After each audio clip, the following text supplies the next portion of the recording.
Gun Association Second Amendment Day at the State Capitol. Recognizing and commending Jacqueline Hawthorne Robinson. Recognizing and commending Karen Marie Mason. Recognizing and commending Red Carpet Shelley on her outstanding work in the entertainment industry. Recognizing and commending Skeeter Joe Francois. Recognizing and commending Jim A. Foster. Recognizing September 8th, 2020 as Lissencephaly Awareness Day at the State Capitol. Recognizing March 16th, 2020 as Birth Safety Awareness Day at the State Capitol. Recognizing March 10, 2020 as Public Library Day at the State Capitol, honoring and commending American Heritage Girls. Congratulating and commending Dr. Vernita E. Bird for receiving the 2020 Yellow Rose Nikki T. Randall Service Leader Award. And for other purposes, that completes the reading of the privilege resolutions. Is there any objection to the adoption of the privilege resolutions? The chair hears none, and the resolutions are adopted.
Okay, we are about to go on to the rules calendar. Before we do that, I wanted to make members of the House aware you will be getting a notice later this afternoon about some precautions that we are going to implement here in the House regarding the coronavirus. After adjournment today, the PAGE program will be suspended until further notice. Invitation resolutions will be suspended until further notice. We will continue to have a chaplain of the day, but the chaplain will not be given guest passes. Our intent and goal is to make sure that access to the floor of the House is limited only to authorized personnel, members of the House, authorized staff, the media as permitted by rule, and that's all. The gallery will continue to be open because this is the people's house and this is their government. But we are going to encourage during this time, till we get through this, that people who have an interest in following the proceedings of the House here in the chamber do so by by watching video stream, because I think that is safer. We are not being alarmist, but we are being cautious. And I don't think that we can be too cautious at this point in time with what we're dealing with. You will get a notice reiterating all of these points this afternoon. As you know, we are out tomorrow, and when we come in Thursday, we will be operating under these new conditions until we notify you otherwise.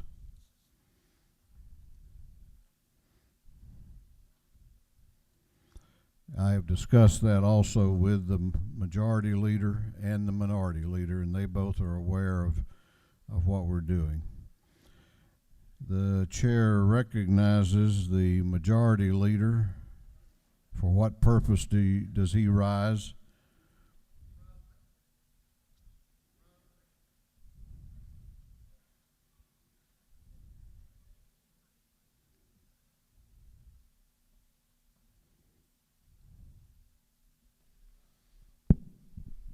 Mr. Speaker, I rise to make a motion. State your motion. Mr. Speaker, I move that House Bill 793 be removed from the table. The majority leader has moved that House Bill 793 be taken off the table. What purpose does the majority caucus whip rise? Thank you, Mr. Speaker. I'd like to second the motion. The motion has been seconded. Clerk will read the caption. House Bill 793 by Representative Ralston of the 7th and others to be entitled an act to make and provide appropriations for the state fiscal year beginning July 1st, 2020 and ending June 30th, 2021. On the gentleman's motion that House Bill 793 be removed from the table, is there objection? Is there objection? The chair hears none. It is off the table and is back on the calendar for consideration at this time. We are down to the point where we have a number of members who have signed up to speak.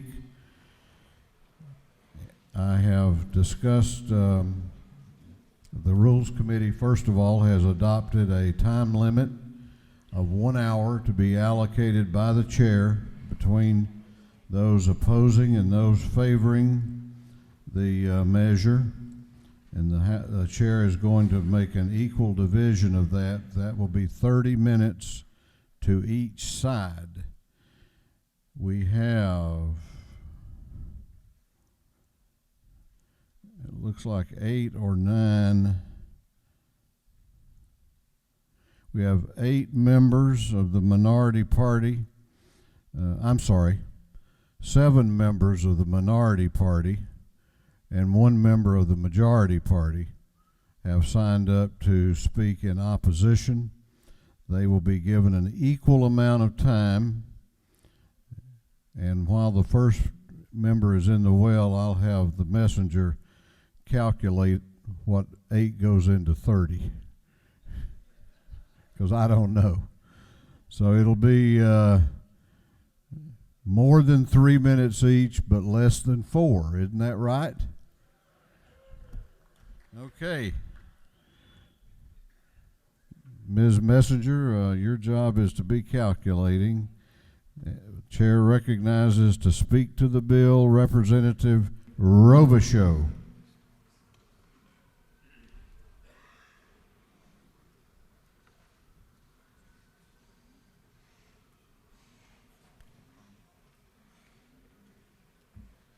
Okay, I'm told the representative will step back just a little bit. I am advised that it will be 3 minutes, 3 3/4 minute for each member. Trying to be fair here. Lady may proceed. Thank you, Mr. Speaker.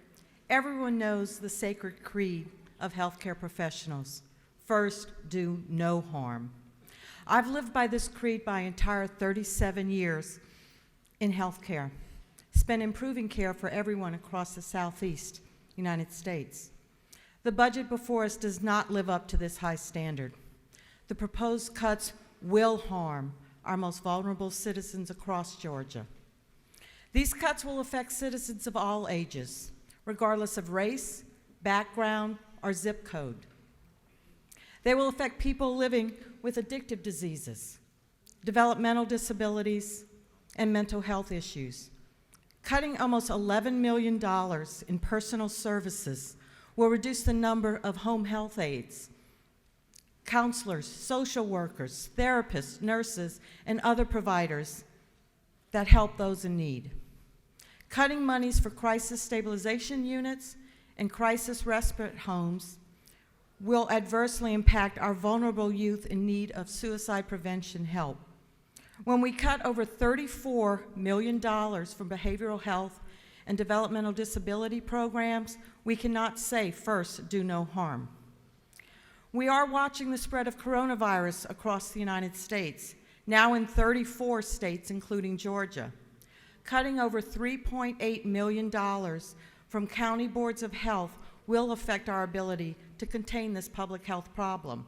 My career was spent correcting problems created by a lack of funding and support for evidence-based medicine and the damage that can be done. All healthcare professionals know that harm can be done with inadequate resources are available and ready to perform testing, ready to treat those that are sick, and ready to give medical advice to those who ask. In tight budget times, our job is not just to mitigate risk.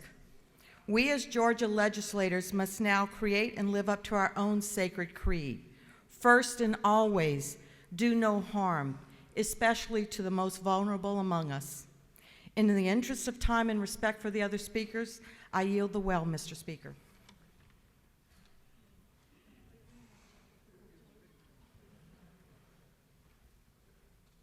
Lady has yielded the well. Chair recognizes Representative McLeod to speak to the bill.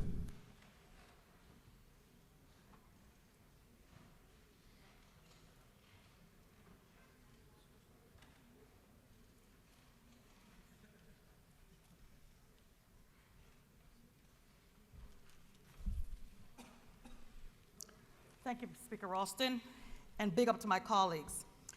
Let me start by saying that I appreciate all the hard work that has been done to produce this budget, but I'm taking this opportunity to once again speak out against this budget that does not represent the best interests of my district or the people of the state of Georgia.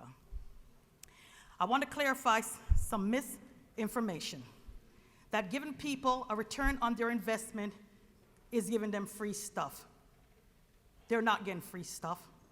75% of our $28 billion comes directly from the pockets of our taxpayers through income tax and sales tax.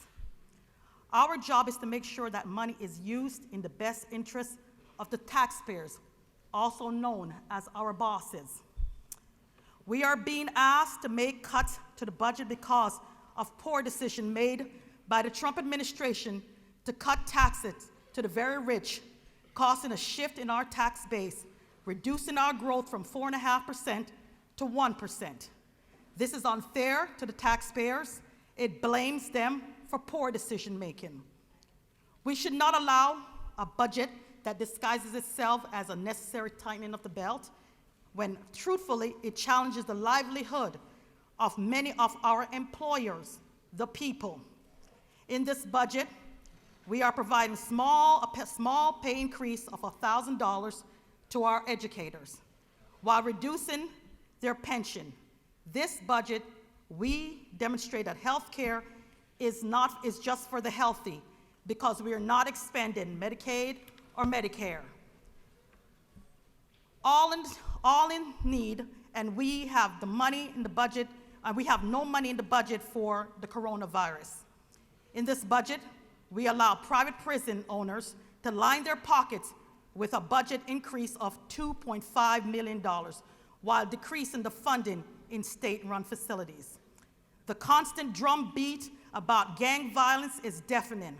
I absolutely believe that where there is gang violence, we need to stop it.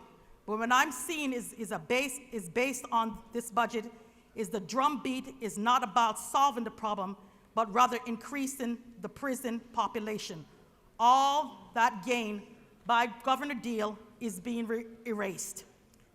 At a time when the United States leads in prison population, but accounts for less than 5% of the world's population. How are we supposed to face our constituents and tell them that this is the best we can do to give them a return on their investment? This is an unacceptable budget for the people of this great state. Our budget should reflect the values on education, healthcare, and our fundamental rights. This budget should benefit the people who we serve, our employers, the people of the great state of Georgia. Thank you. I yield the well. Chair recognizes Representative Derek Jackson to speak to the bill.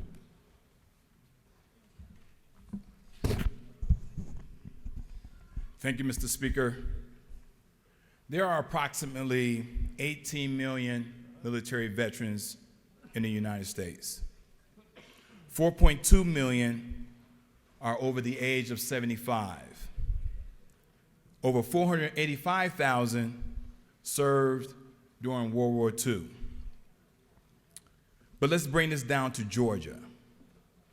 You have over 800,000 military veterans, and largely they are over the age of 55 and their families, called Georgia Home. So I want to call your attention to the budget on page 110, specifically 48.3.4, 48.3.5, and 48.4.4. This does not reflect taking care of our military veterans. When you start to reduce field service office positions. See, because when military veterans retire or transition from the military, their first recommendation is to go to a field service office so they can understand the transition from military back into civilian life. Now, I understand that the budget is very complicated. I do. I also understand that the budget is an all or nothing vote. But much like our men and women who are on the front line, protecting and preserving our democracy, some of them paid the ultimate sacrifice, and their family is also sacrificing. It's also all or nothing for them. I also understand that the budget could be very complicated, especially when the process changes. But also democracy is very complicated, especially when we all given the opportunity to participate in the process. See, there are 2.2 million active duty service men and women right now, serving in the armed forces. You will not see them come up here and sit in the gallery or call you to the ropes. You will not see a military member to complain. They execute their mission that's given even to a commander-in-chief that they may or may not respect. But in the end, when they come home, they are expecting for us to do the right thing. So the question is, does this budget have our military members on your mind? We are the #1 state to do business. The question is, can we also have the goal to be the #1 state for military veterans? And in the interest of time and respect, Mr. Speaker, I yield the well. Chair recognizes Representative Dreyer to speak to the bill. Thank you, Mr. Speaker. I want to begin by acknowledging the progress and the good work Chairman England and the staff. They have taken a terrible budget, made it a little bit better. One thing I'm going to flag are the accountability courts. we had cut substantially accountability courts from the governor's budget. This restores them, and if you look in the state budget highlights that was on all of our desks this morning, there's a stat in there. It says for every dollar invested in accountability courts, we save $7.74 as a state. Why is that? We're saving money on incarcerating individuals by giving them the mental health care services and the second chance to improve. And again, the staff of the budget office has done an incredible job, but we have made a policy decision in this budget that we would rather cut taxes than adequately serve many of our Georgia residents. I also got an email this morning from a constituent whose family is affected by autism, and they are hanging on by a thread. They have 2 jobs, a child with autism, and they are not making it through the week. We all know families suffering from mental health issues, including substance abuse issues. I toured a jail with some of my colleagues the other day right down the street. They're 20% over capacity. People are sleeping on the floor in the jail. And there's over 20% of the people there need to be in a state mental hospital, but there are no beds. Okay? That's our policy decision to not adequately fund that. Foster children need help. And we are making cuts to our most vulnerable people in society. We're leaving behind families with intellectual disabilities, developmental disabilities, mental health issues, people in jail, and foster kids. We're cutting $3.39 million from adult addicted disease services, $11 million for child and adolescent mental health services, $3.8 million to county boards of health, which people depend on, $21.1 million to the Department of Human Services. As my colleague flagged, $1.58 million to veteran services. We're cutting $3.5 million from reentry programs, which will keep people from going back to jail and costing us money. We're cutting $1.45 million for child support services and $3,800,000 for child welfare services by cutting 127 positions. What happens when we don't fund these programs? There's a judge down the street that says half the people that are incarcerated now, if they had adequate mental health services, would be on the streets and they would be paying taxes and working. Just like the figure, if we invest $1 in accountability courts, we save $7.74 down the road. We can make investment in vulnerable populations, save money down the road, which is the fiscally responsible thing to do, but morally, it's definitely the right thing to do. So today I stand with children and families in foster care. I stand with families that have a member that is intellectually disabled or has a developmental disability. I stand with the person sleeping on the floor of a jail cell, and I stand with our veterans. And I am going to stand with them by voting no, and I ask you to do the same thing. Thank you, Mr. Speaker.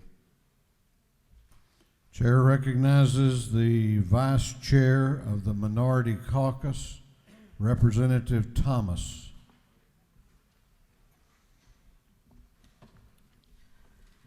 Thank you, Mr. Speaker. I want to talk about being number one. Everybody wants to be number one. The number one state to do business, we love that. We want to be number one. But no one wants to be number one for maternal mortality, and that is what we are. Right now, in this budget, I want to say that I'm happy that we are extending Medicaid to 6 months for mothers, but it's not enough. My daughter is now 7 months old, and I know that I need coverage right now, and I deserve coverage. I have health insurance, but there are so many mothers just like me that don't have it and deserve it. And we talk about numbers and how we can't afford to give more, or we don't have it in the budget, but we do. We do. Right now, if you look at your budget in line 17.8.1, we're reducing the funds in Medicaid for growth-based projects, $21 million. We're taking from Medicaid to give to Medicaid. We're giving $19 million.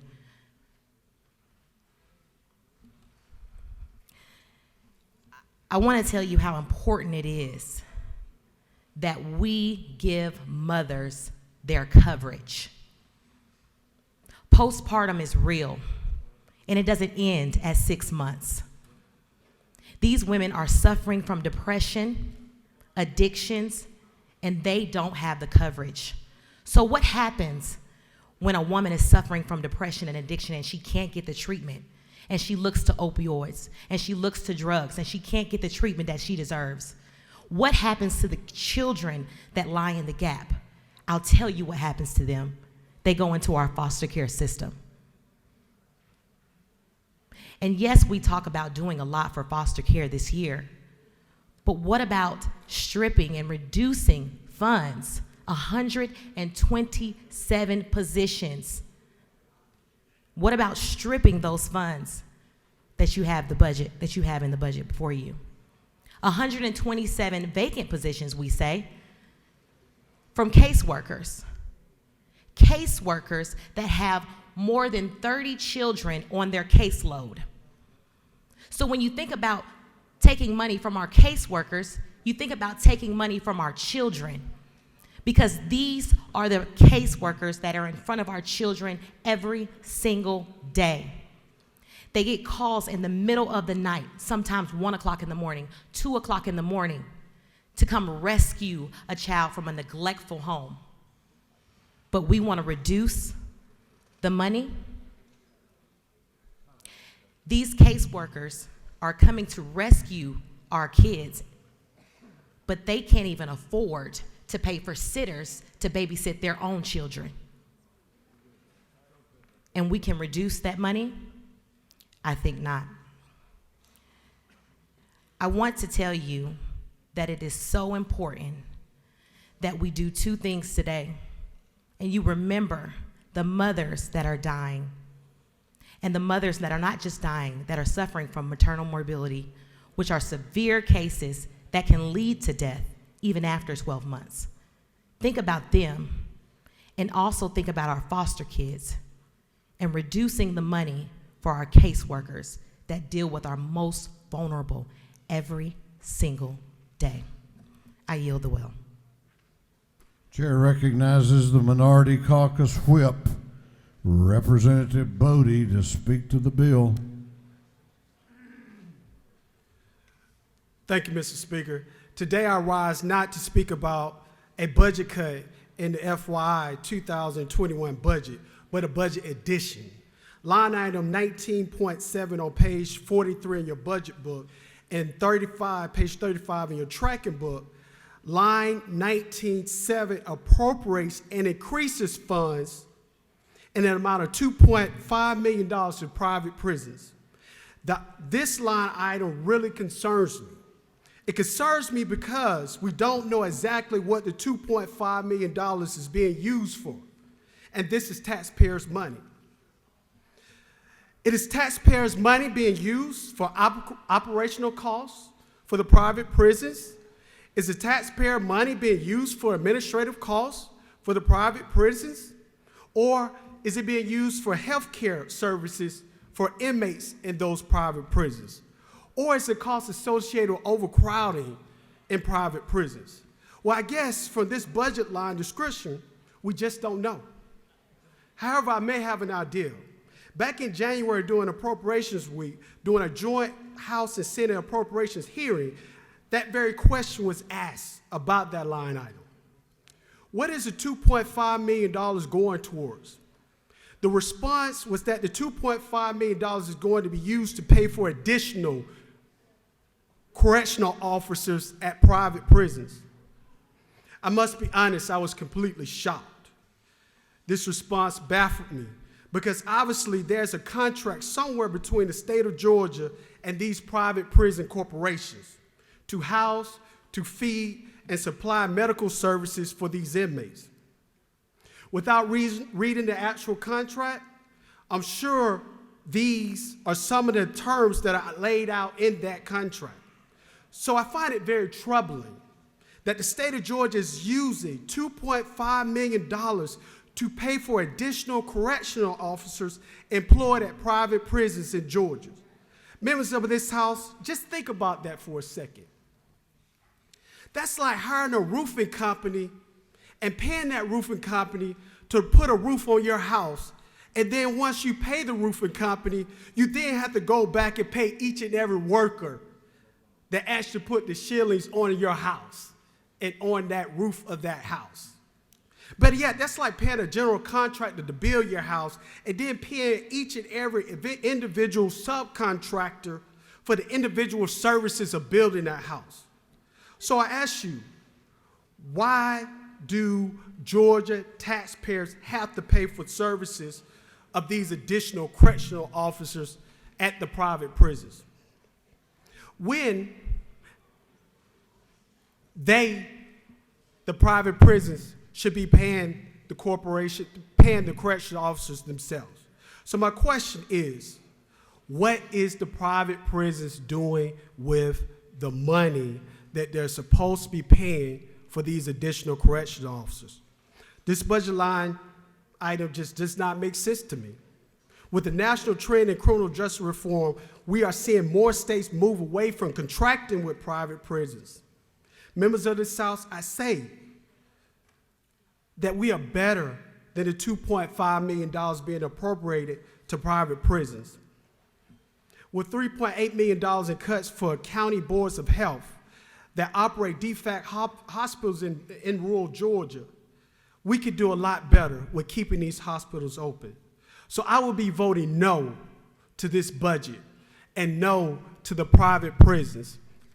Mr. Speaker, I yield the well. You have a question if you care to yield. Mr. Speaker, in the essence of time, I will be yielding the well without taking any questions. The gentleman has yielded the well. Chair recognizes to speak to the bill Representative Gertler.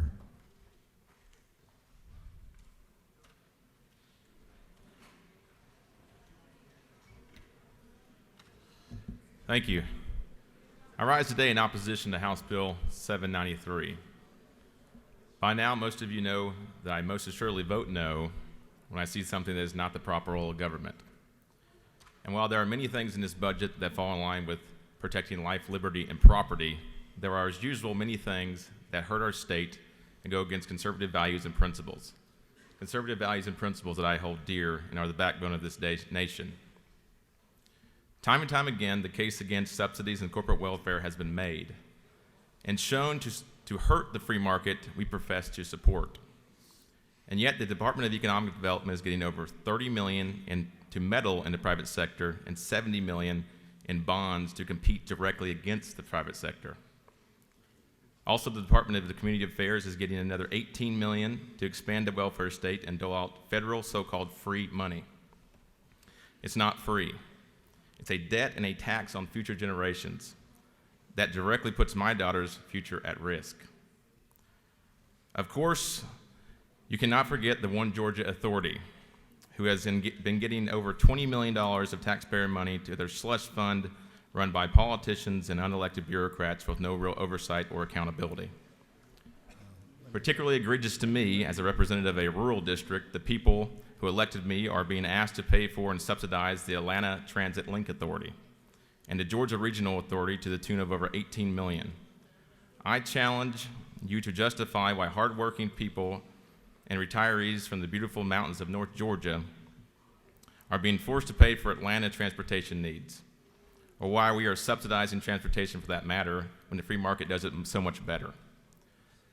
We also have hundreds of millions of dollars being collected from the largest tax increase in Georgia history, the HB 170 and the hotel motel tax, which was rejected by the people at the ballot box and then forced upon them by this chamber.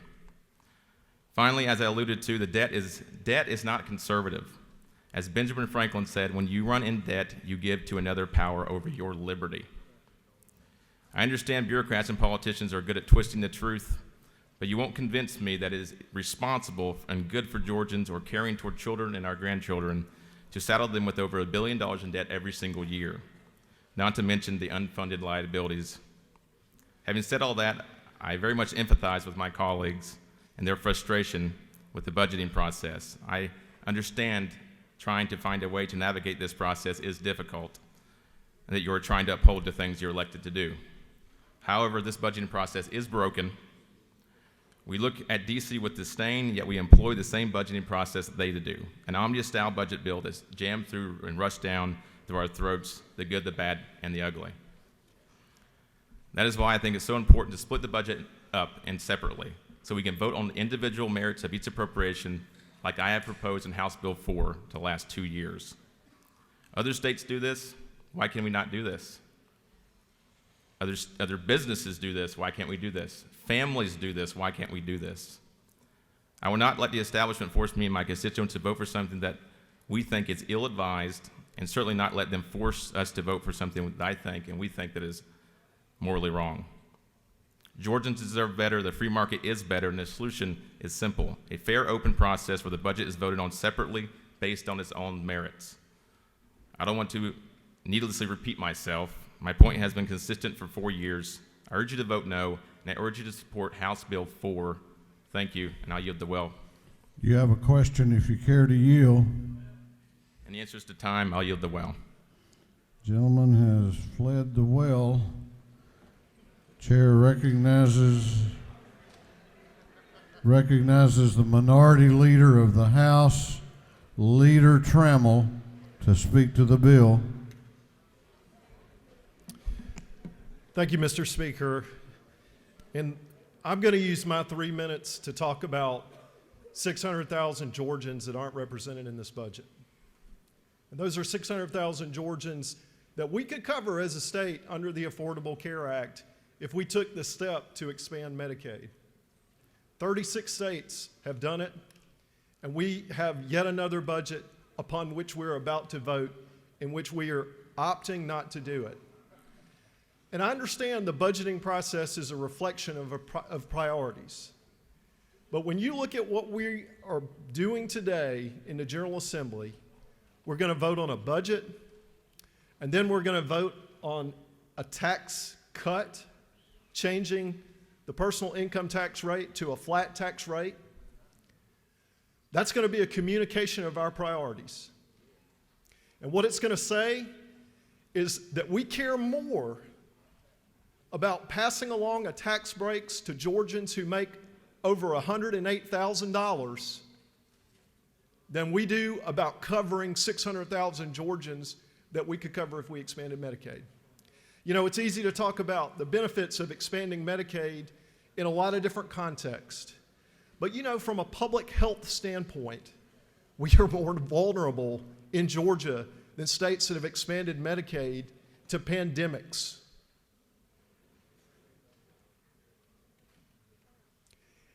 And in this budget, upon which we're about to vote, if you look at line 17.8.9, you find that we take a $20 million step toward partial Medicaid expansion. And if you compare that to what it would cost in year one, based on the fiscal note for Medicaid expansion, $139.4 million in state funds to $147 million in year one. We're already taking a step, $20 million in that direction.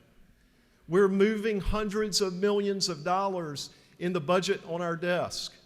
And year after year, the defense to not doing Medicaid expansion is it's too expensive. Where are you going to find the money?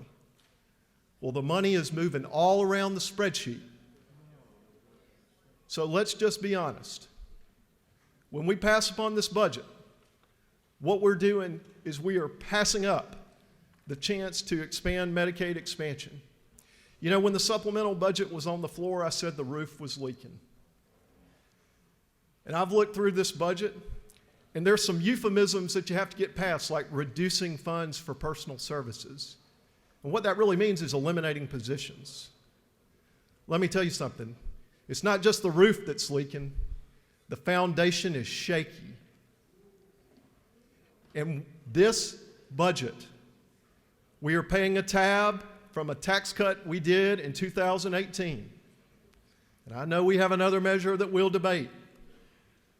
But the structural imbalances and deficits that we build in here, this was a hard process. The Appropriations Committee had a hard job. Let's not make it harder in subsequent years. Mr. Speaker, I'll be voting no, and I urge those who care about the foundation, because revenues are the foundation upon which this budget is built, to think about what we're doing today. Mr. Speaker, I yield the well. You had a question if you cared to yield. Gentleman has yielded the well. That completes all of those who wish to speak in opposition to the bill. We have one member that wishes to speak in favor of the bill, and the chair is going to allocate the same amount of time to that member as to the others. 3 minutes and 45 seconds. Chair recognizes Chairman David Knight to speak to the bill.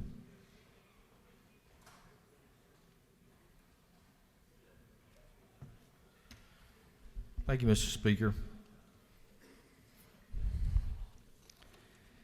You know, Georgia has been a place for years, for decades, in which this budget and the fiscal soundness of Georgia has been a priority. And it still is. And the Chairman England and the rest of my fellow Appropriation Subcommittee chairs, I'm appalled at what I heard today.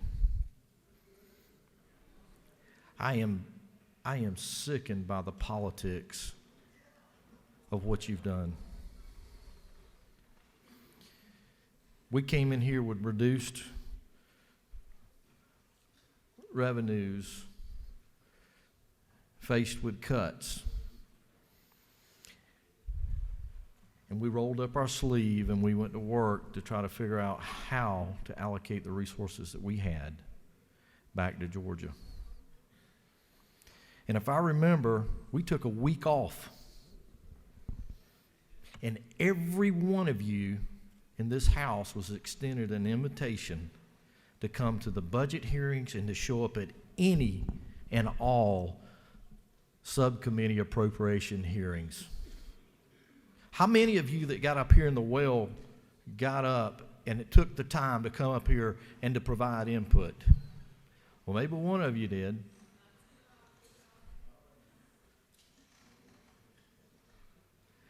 But then you have the audacity to get up here and do this.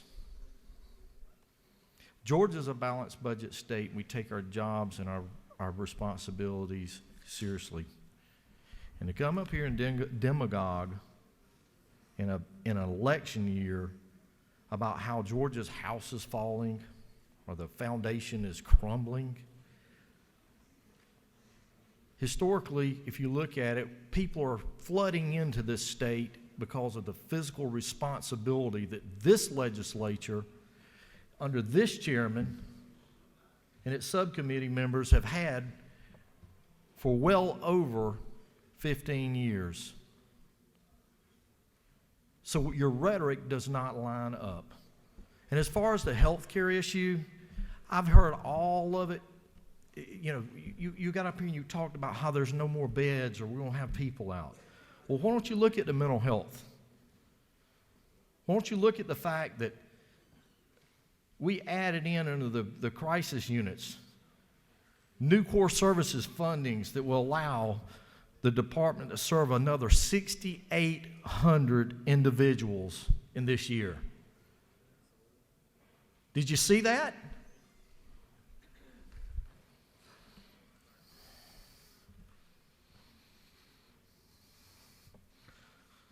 What about the residency capacities for the addiction?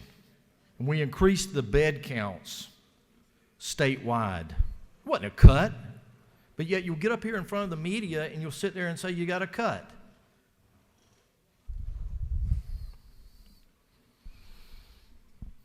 We added about $5.6 million for another additional slots for the new waiver program?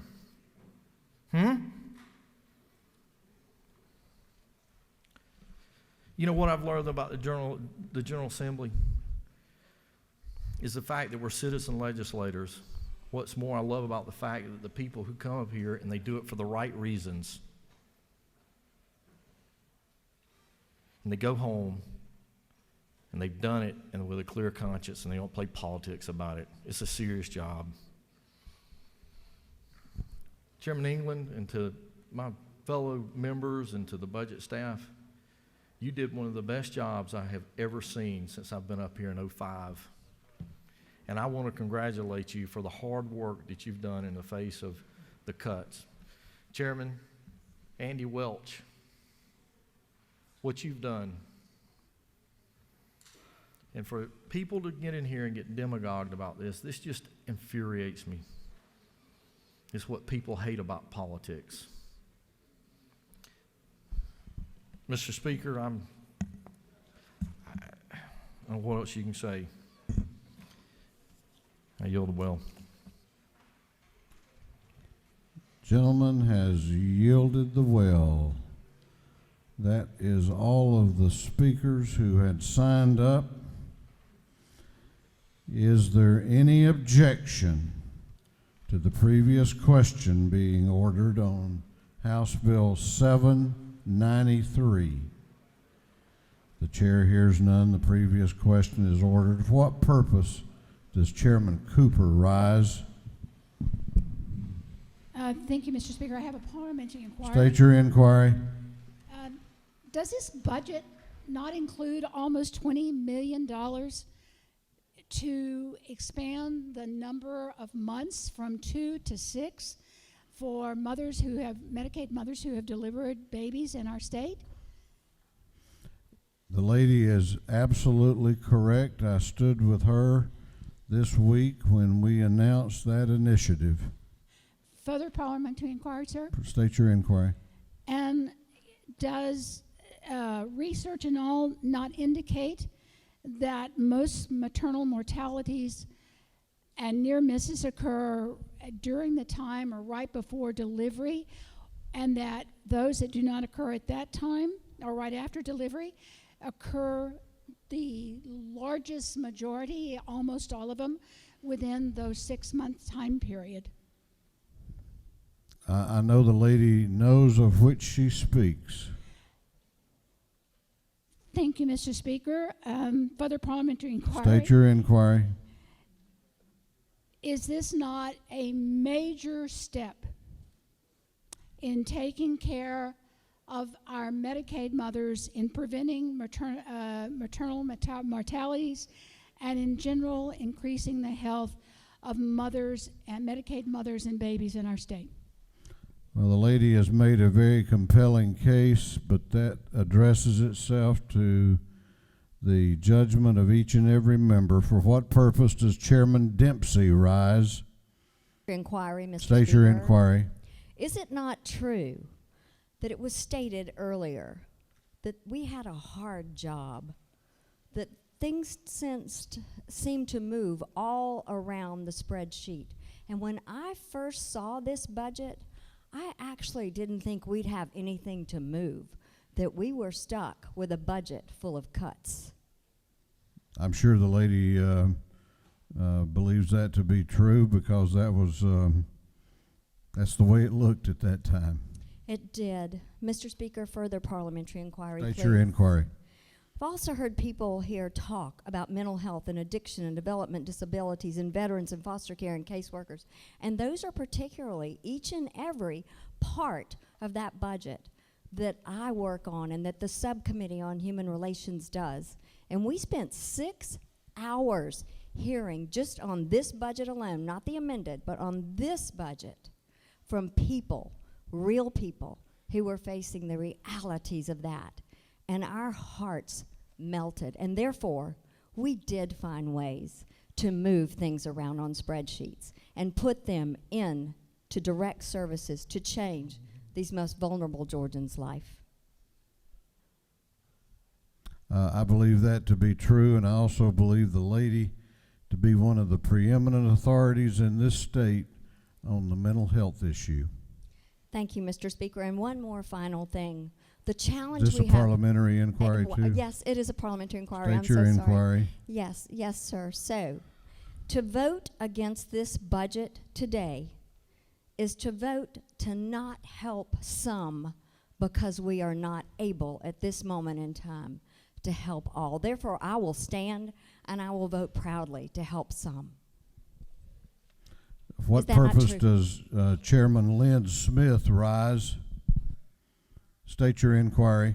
Is it not true that the House in this budget has put funds in the Environmental Protection Division to work together with the comrades across the aisles to ensure the public safety of our citizens by funding 2 engineers and third-party testing?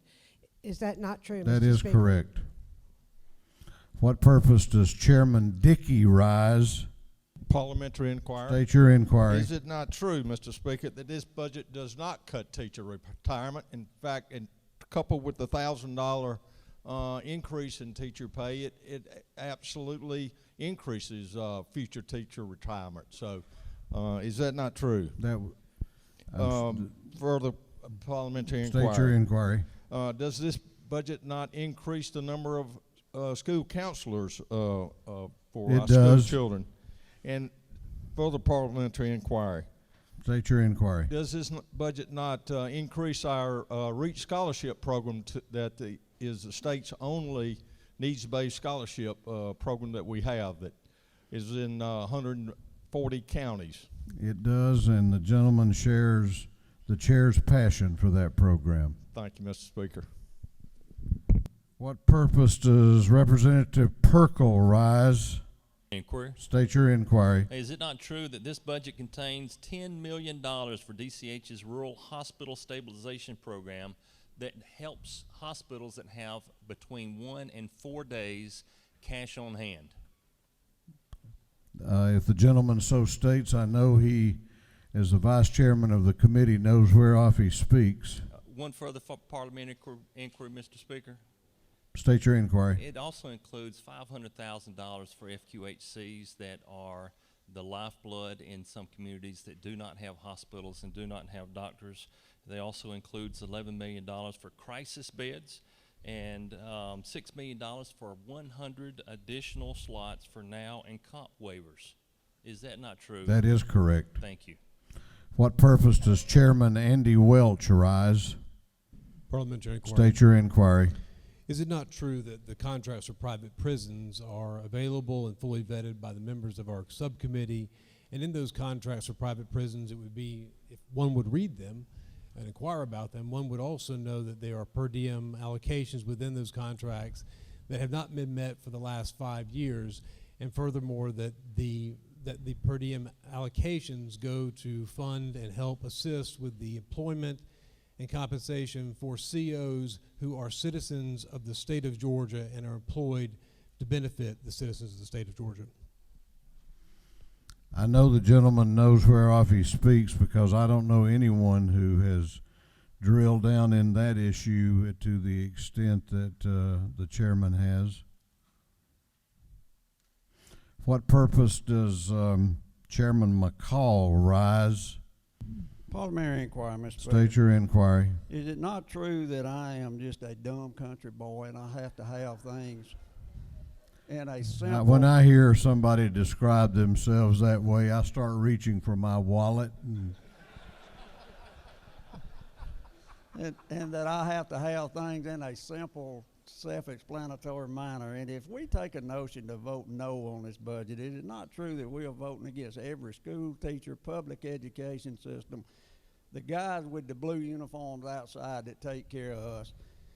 And that's as simple as I can put it. So if you want to vote or go home and tell folks you're voting against your school system and your school teachers and the troopers and every other state employee from food safety all the way down to the simplest health department in rural Georgia, then vote no. But I'm not. Not to mention millions of Georgians that have lots of needs. All right, we're going to do one more parliamentary inquiry, and then we're going to put it on the board. What purpose does Chairman Petrie, rise.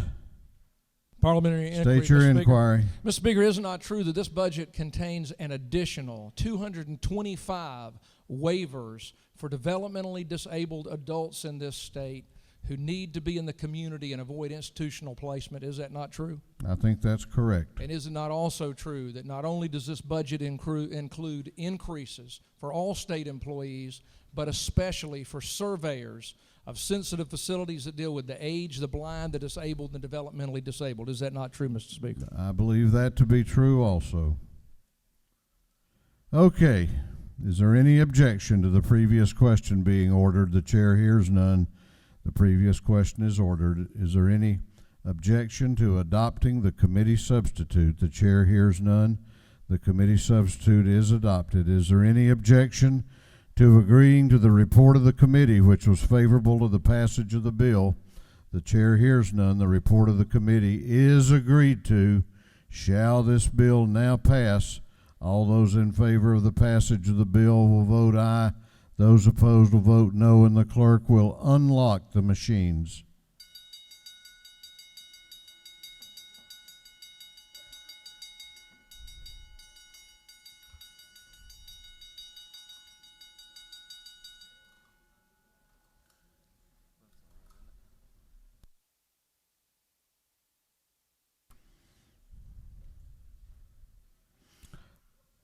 Have all members voted? Have all members voted? If so, the clerk will lock the machines on the passage of House Bill 793. The ayes are 134. The nays are 35. This House has passed its version of the 2021 fiscal year budget.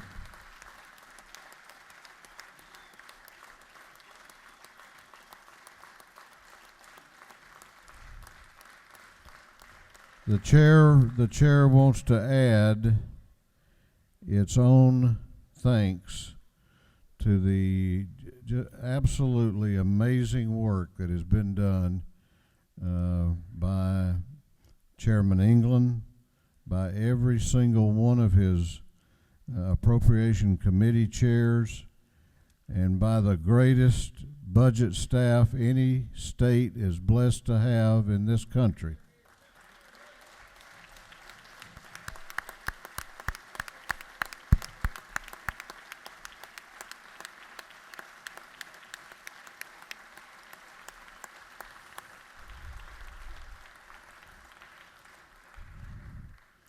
Okay, we have a supplemental calendar. We're going to kind of go back and forth a little bit. Chair, what purpose does Chairman England rise? To make a motion, Mr. Speaker. State your motion. Move to immediately transmit the committee sub to House Bill 793 to the Senate.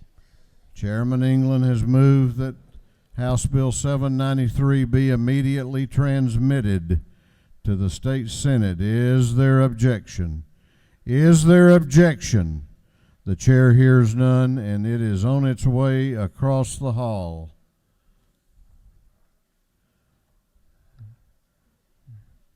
The clerk will read the caption to House Bill 1114. House Bill 1114 by Representative Cooper, the 43rd, and others to be entitled an act to amend Article 7 of Chapter 4, Title 49 of the Official Code of Georgia and Ontario relating to medical assistance generally, so as to provide for Medicaid coverage for lactation care and services. This bill having referred to the Committee on Health and Human Services, that committee recommends that this bill do pass. We're still on the rules calendar, so I know y'all are entitled to a victory lap. You might want to go out in the hall and have that, though.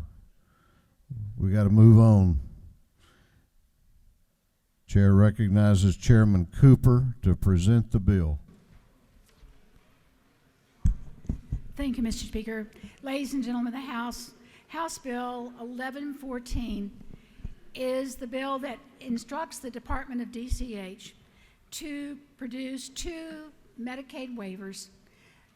Those are 1115 waivers to be presented to our National Medicaid Office in order for us and for their approval to be able to spend the almost $20 million that we have put in the budget for an expansion of the time that we take care of new mothers after they deliver. It also includes more money for lactation specialists to help mothers that are trying to breastfeed and have true and problems with it. So I would ask for your favorable consideration of this bill, House Bill 1114. If there's no questions, Mr. Speaker, I yield the well. You have a couple of questions. Do you yield? I'll yield for 1 or 2, sir. Chair recognizes Chairman Lynn Smith to your right for a question.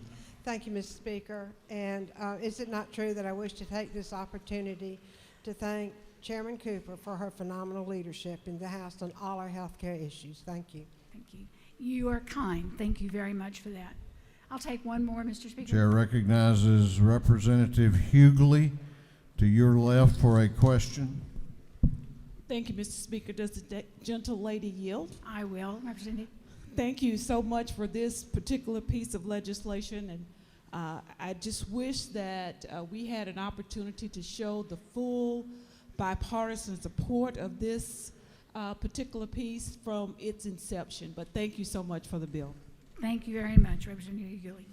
Mr. Speaker, I yield the well. Lady has yielded the well. Is there any, I'm sorry, we have one other member that wanted to be heard on the bill.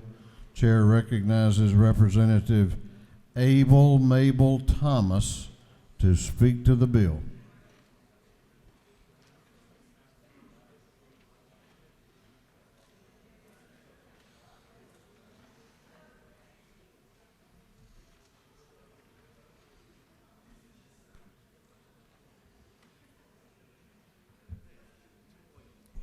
Thank you, Mr. Speaker.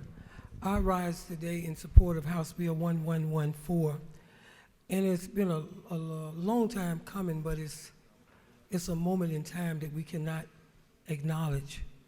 I do want to thank the members of the Public Health Subcommittee. Specifically, I want to thank Representative Butch Paris, who I've, in the last at least 4 years that we've been talking about it and moving things forward. Also, obviously, I want to thank Representative Carolyn Hughley because she was sort of like our point person to kind of connect the Women's Caucus, the Black Caucus, and all of the folks that were committed to it. There's been a lot of work done in this area, and many of you have helped us along the way. I could not speak in favor of a bill because it's a lot of things. In other words, don't steal my title, but there's a lot of times there's something called the backstory. There's a lot of backstory on this particular legislation. And sometimes you have to do what you have to do because you know something is so important. So when I came back in 2012 and I heard that black women was dying 3 to 4 times more than any other race, I knew that it was an epidemic. It seemed like an epidemic in my mind. And so immediately when I came back into the Joint Session, I've been here 3 separate times, and I must admit one time I was in the Democratic Caucus meeting and I was listening to see what the freshmen need to do. And people said to me, "Oh, you already know, you've been around." I said, "Well, maybe some new stuff, I better check it out." And then Al Williams said, "Yes, she's been here 3 separate times. I hope she gets it right this time." So I think I got it right this time. Thank you, Al, for that. But I just want to thank Renita Shannon, who had House Bill 693, which was a bill that, that she allowed me to sign on as the second signature, that basically talked about postpartum care going from 2 months to a year. And so she was a pioneer as far as putting that legislation out. A lot of people in the room have galvanized around her and with her to keep pushing. And then there was a study committee that Darshawn Kendricks was asked by me, who I was asked by Karen Bennett to go ahead and put a study committee in to deal with this issue. And there was not a hearing given. But when I found out from Park Cannon that there was House Resolution 589, I went to the hearing. And I was allowed to be able to speak at that hearing. And at that hearing, it was 5 members of the committee, and I asked as an amendment that I be allowed to add to the bill, make it 7 members, and there'd be 2 African-American women legislators. And the committee honored that. And the committee came together, and the recommendations that they came back with coalesced with 2 additional study committees, one dealing with infants and toddlers, and the, I think it was the Mortality Data Review Committee as well. There was all these 3 study committees this summer that asked that we move from 2 months to a year. Okay. So we didn't, right now, as of right now, because all things are possible, but as of right now, we have moved the ball down the court. We're at the 50-yard line because we're at 6 months and we need a year. So I think that we have a good team of people here, and I think that the team here can move us to the touchdown and move us to where we need to go so that black women don't die at childbirth at this level. But I would also have to thank the members of that committee. I would have to thank Sharon Cooper for her leadership. I would have to thank Deborah Silcox, and Darlene Taylor, and Valencia Stovall, and Mark, Dr. Newton. I would have to thank, who else I missed on that committee? Oh, Representative Chuck Extraction. I like that name. So I want to thank all the people, those people I know. Don Hogan. Don Hogan, you the man. All right, Don Hogan. But all I'm saying now is there was a lot of people. I even went to the Democratic caucus, and for a while, the Democratic caucus was shaking their head to me too. And I was like, stop shaking y'all head. We got to get something done on this bill. So we are here today. We got something done on the bill. I think that all of you made your contributions. I can't call everybody's name, but I know one time I did come up and thank people. And when I got back, sit down, they say you named everybody else. Why you didn't thank me? So for all those I did not thank, it was not because I don't want to thank you. It's I don't want to go too deep in thanking you, and people be mad at me for didn't thank. Because I know Wes Carroll that sits back there with me, he want me to thank him for something. See, all right, thank you. So anyway, I just want to thank this body for moving this ball down the court and moving it down the football field and moving it down the court.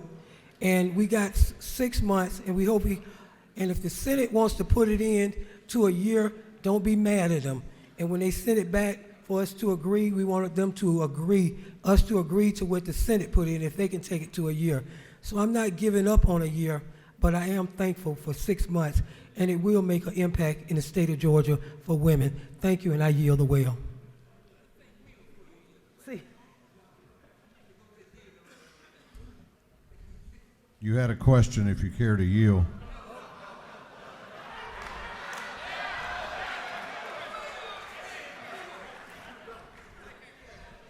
There's a groundswell of support.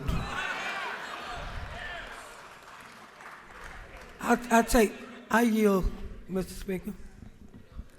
You yield the well, or no? I yield to that question if they got one for me. Well, now you've gotten 3 or 4. Okay.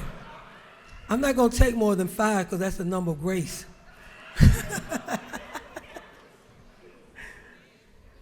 Chair recognizes Representative Bennett to your left for a question. Thank you, Mr. Speaker. Will the gentle lady yield? Yes. Is it not true that because of all the passion, compassion, and the hard work of the able Mabel Thomas, that we were able to make this issue of maternal mortality rise to be first and foremost in all of our agendas. I'm sure the gentle lady knows from which she speaks. Thank you. Do you further yield? Yes, sir. Yes, I do. He's going to take that back now if you don't, if you stay up there. Chair recognizes Representative Bentley to your left for a question. Thank you, Mr. Speaker. Does the gentle lady yield? Yes, I do. Is it not true that this rural Georgia legislator have been fond of you for many, many years when I first met you with Representative Tyrone Brooks down in Savannah, Georgia? Yes. Is it not further true that this bill will not impact the funeral industry at all? And actually, it will.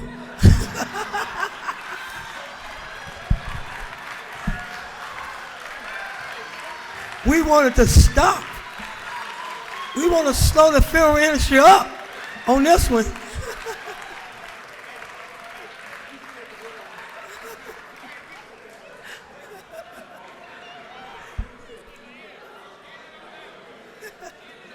Give it on now. Okay, I yield the wheel, Mr. Speaker.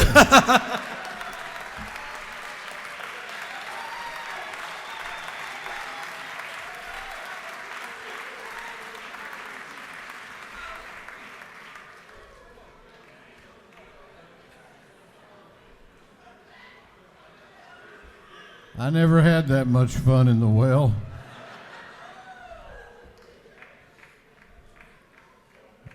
No one else had signed up to speak. Is there any objection to the previous question being ordered? The chair hears none.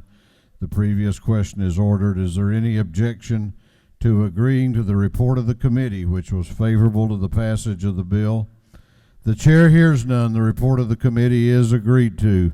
Shall this bill now pass? All those in favor of the passage of House Bill 1114 will vote aye. Those opposed will vote no, and the clerk will unlock the machines.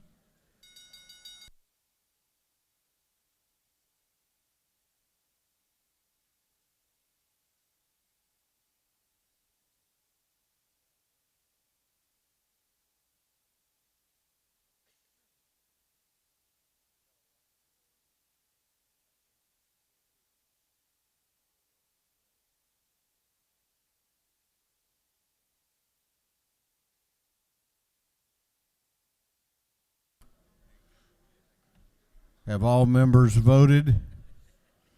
Have all members voted? If so, the clerk will lock the machines on the passage of House Bill 1114. The ayes are 162. The nays are 1. This bill, having received the requisite constitutional majority, is therefore passed. Clerk will read the caption to House Bill 1094. House Bill 1094 by Representative Gaines, the 117th, and others, to be entitled an act to amend Article 1 of Chapter 20 of Title 45 of the Official Code of Georgia, annotated relating to general provisions regarding personnel administration, so as to provide for paid parental leave for state employees. This bill having referred to the Committee on Health and Human Services, that committee recommends that this bill do pass by Rules Committee substitute. Chair recognizes Representative Gaines to present the bill. Thank you, Mr. Speaker, and I want to thank you for your leadership on this issue, Mr. Speaker.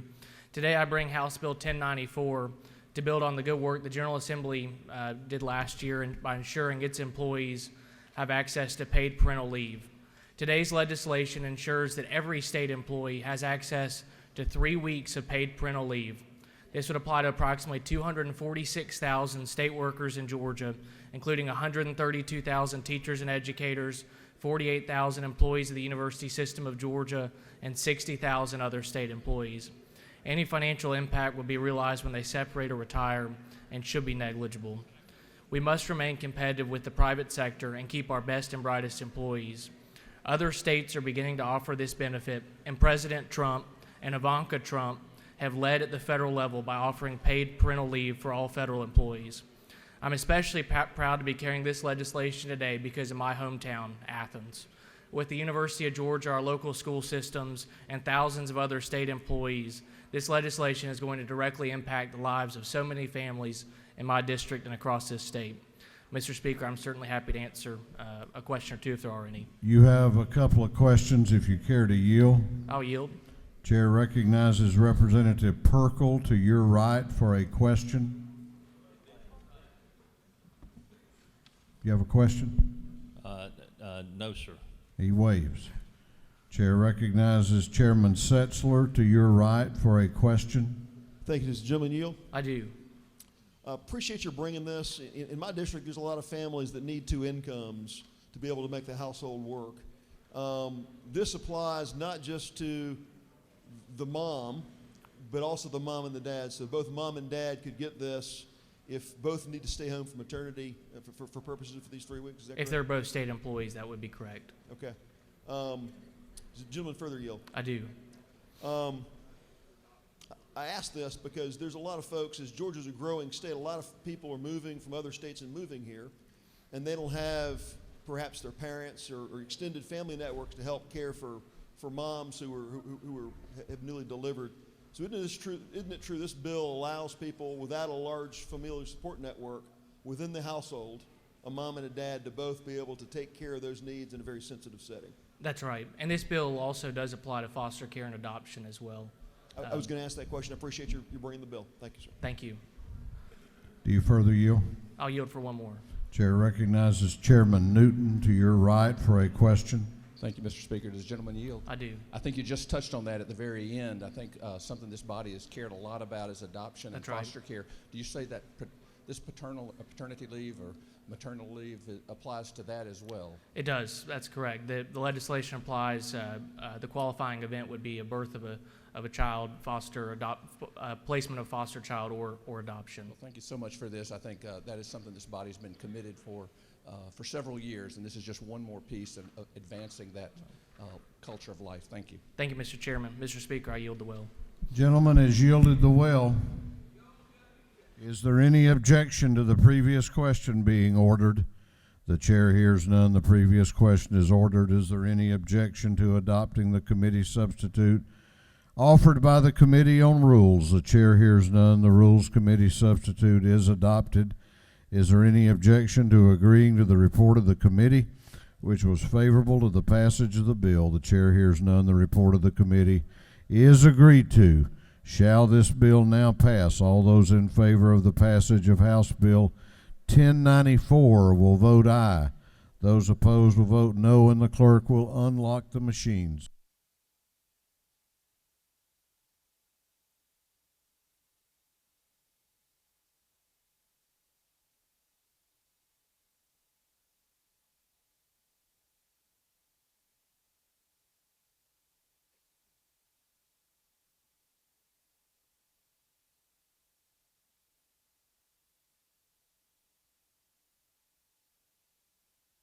Have all members voted? Have all members voted? If so, the clerk will lock the machine on the passage of House Bill 1094. The ayes are 164, the nays are 1. This bill, having received the requisite constitutional majority, is therefore passed.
clerk will read the caption to House Bill 949. House Bill 949. House Bill 949 by Representative Knight of the 130th to be entitled an act to amend Title 48 of the Official Code of Georgia Annotated relating to revenue and taxation so as to define the terms Internal Revenue Code and Internal Revenue Code of 1986. This bill having referred to the Committee on Ways and Means. That committee recommends that this bill do pass by committee substitute. The chair recognizes Chairman Harrell to speak to the bill. Thank you, Madam Speaker. Ladies and gentlemen of the House, this is House Bill 949. It's LC 431631S. You should all have a fiscal note attached to the bill in your binder. And what this bill does is a few very special and specific things. First and foremost, we keep our promise to the citizens of this state, the promise we made 2 years ago on passage with House Bill 918. This bill reduces the personal income tax rate from the current 5.75% to a flat 5.375%. That rate is the personal rate. It also includes the pass-through rate for small businesses. That's S corporations, LLCs, partnerships, and sole proprietorships. The bill keeps the corporate tax rate at the current 5.75%. And to compensate for the flattening of the brackets, there is an implementation of a new Georgia income tax credit so that no one is harmed by the flattening of the tax bracket. And of course, all taxpayers will ultimately benefit by the lower rate. The bill also includes the foster care adoption tax credit that triples the adoption tax credit for foster care from $2,000 to $6,000. For the first 5 years after adoption, and then back to $2,000 each year till the child is age 18. And it also includes the annual Internal Revenue Code update that allows taxpayers in Georgia to take advantage of a number of federal codes that have been changed since we met last year. Some of those changes include the ability to itemize and deduct 7.5% of medical expenses that had previously been raised up to 10% of income, as well as expansion of your ability with regard to individual retirement accounts, again, responding to the federal tax legislation. If you will look at your fiscal note, if you have that before you, on the implementation dates for this bill, there are 3 different implementation dates. With regard to adoption of the Internal Revenue Code update in complying with federal tax law, the implementation date there will allow taxpayers to amend back to their 2018 tax returns. So if they have a benefit to be gained, they can file an amended return back to 2018. With regard to the foster care adoption tax credit, a proposal supported and offered by the governor, that proposal becomes effective January 1 of our current calendar year, 2020. So families that adopt children this year in 2020 will be able to take advantage of that. And then the remainder of the bill, the income tax rate reduction, the flattening of the brackets, the closing of the loophole with regard to deducting state income taxes, those provisions become effective January 1, 2021. So if you look at your fiscal note, the fiscal impact for 2021, that first line, federal conformity, that is the Internal Revenue Code update. Those numbers are already planned for each year and included in the budget projections. So the balance of the cost in fiscal year 2021 of this bill is approximately $98 million in revenue reduction. Now, I'll bring to your attention that there are a number of issues that we have in process and passed this year that will more than compensate for that revenue reduction. As you'll recall, in the first week of our session, we passed the Marketplace Facilitator Bill that is estimated to raise approximately $80 million per year. That bill becomes effective April 1st. That revenue is not included in the projections. That's $80 million per year.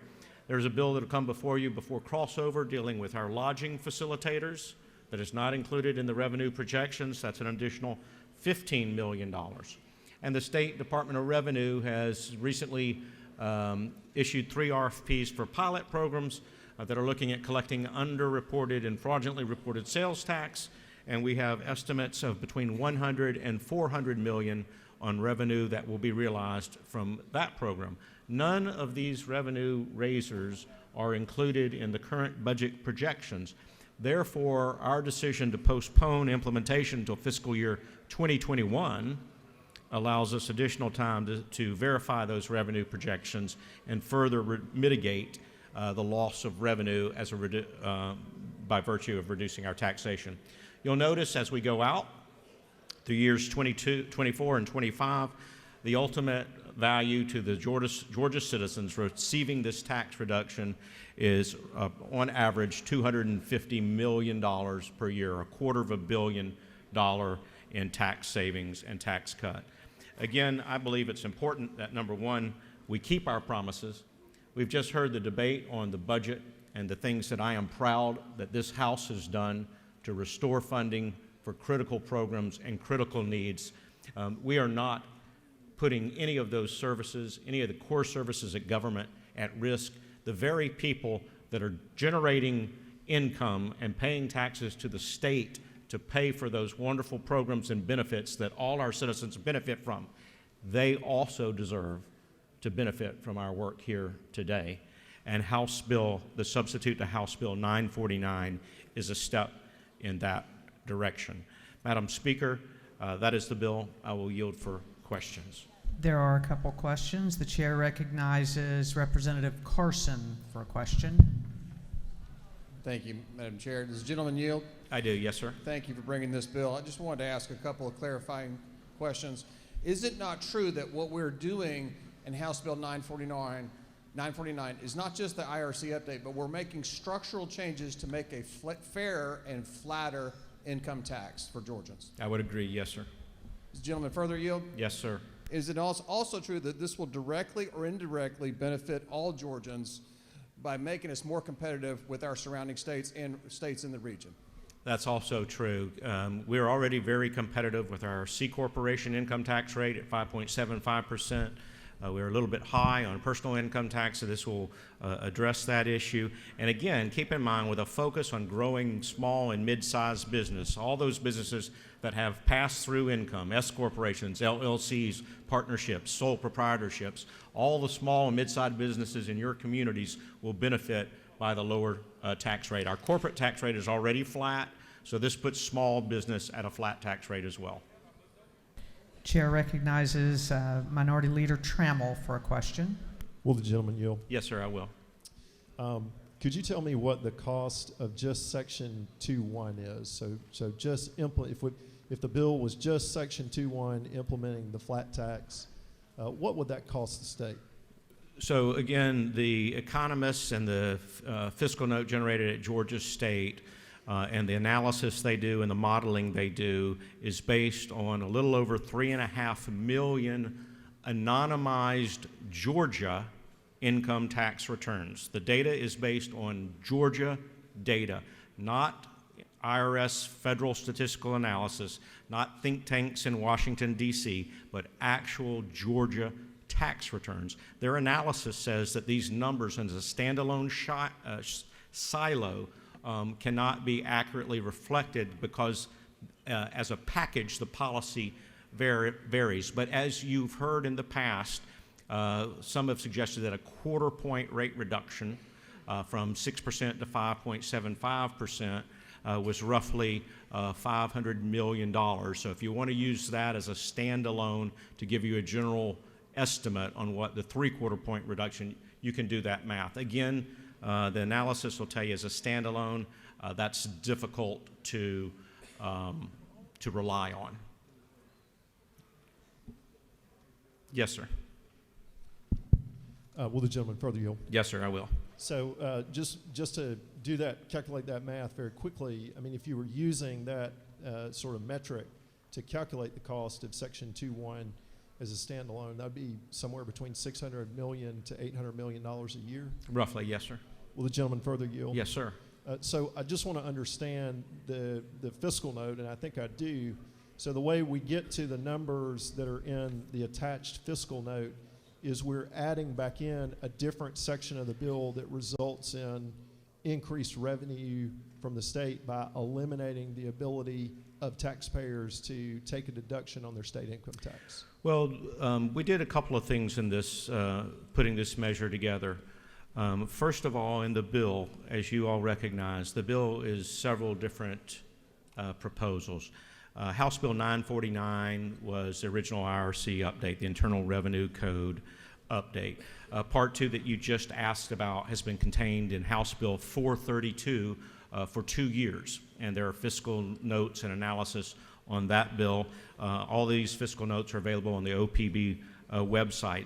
Section 2.2 dealing with the repeal of the Georgia income taxes paid, the deductibility there is contained in House Bill 1002 that was vetted separately and independently in fiscal notes there.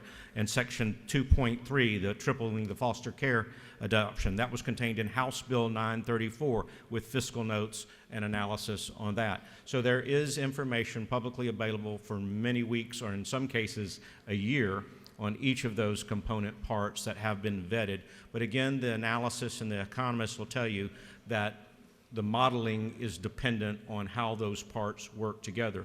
So we wanted to be fiscally responsible to the budget process and to the other needs throughout the state and the other programs that needed funding and needed, in many cases, increased funding, which you just saw in the budget we passed. So we put together these various standalone measures into a package that would allow us to be fiscally responsible and include it within our current budget constraints. Madam Pro Tem, Madam Speaker, with that, I know there is a minority report filed. There may be others that wish to speak on the bill, and I will yield the well now and reserve the chairman's time to conclude. Thank you.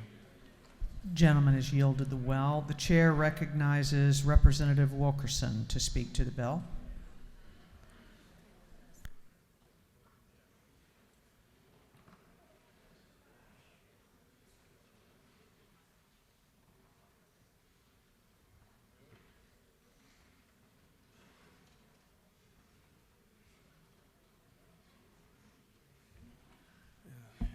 Thank you, Madam Speaker. I guess I'm here to do the minority report, and I apologize if I move a little slower today because... Gentlemen will suspend. This is just to speak to the bill, and the minority report will come later after. Okay, to speak to the bill.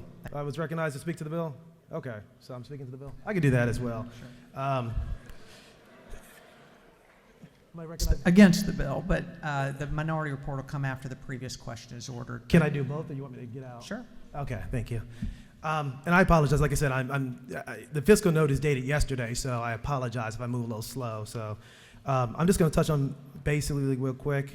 Actually, let me just come back for the minority report. It is what it is. I mean, we talked about this 2 years ago. At that point, it was a $500 million hit to the budget, and that's why we're making cuts now. The budget, 4% last year, 6% this year, is because we said we were being fiscally responsible, and you saw what fiscally responsible looks like. It means you cut to health care, you fund private prisons, you fund gang databases, but you don't fund maternal mortality. So I'm going to go back and finish taking a look at this fiscal note that's dated yesterday, and I will be back for the minority report. Thank you. Gentleman has yielded the well. The chair for what purpose does Chairman Setzler rise? He waves. Is there any objection to the previous question being ordered? The chair hears none. The previous question is ordered. There is a minority report. The chair recognizes Leader Trammell, Minority Leader Trammell, to present the minority report.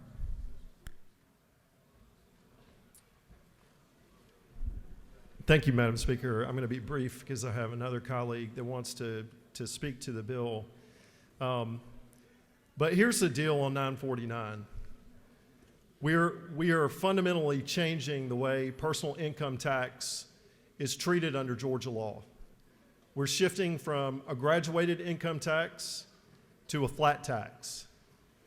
And the consequence of that is that the taxpayers who will be in position to benefit most from this bill are higher income taxpayers. Specifically, taxpayers that earn over $108,000 are the ones who stand to benefit the most. If you earn over $545,000, about 42% of this entire tax break will be those taxpayers. And the cost to Georgia, if we just talk about Section 2.1 in the flat tax, is about $600 million. Now, the way we get to the fiscal note and the costs in this fiscal note is we combine a couple of bills into this one bill, so we soften the impact on the revenue. But the danger of changing this structurally is every year that we convene, we start to make changes to our tax code. So while we make this fundamental change to one part of the tax code by going to a flat tax from a progressive income, graduated income tax that we've had basically for 8 decades, then we risk coming back and doing something to the other part of the bill that was supposed to generate revenue, and all of a sudden we decide we want to give that away, and we're looking at a $600 million a year hole.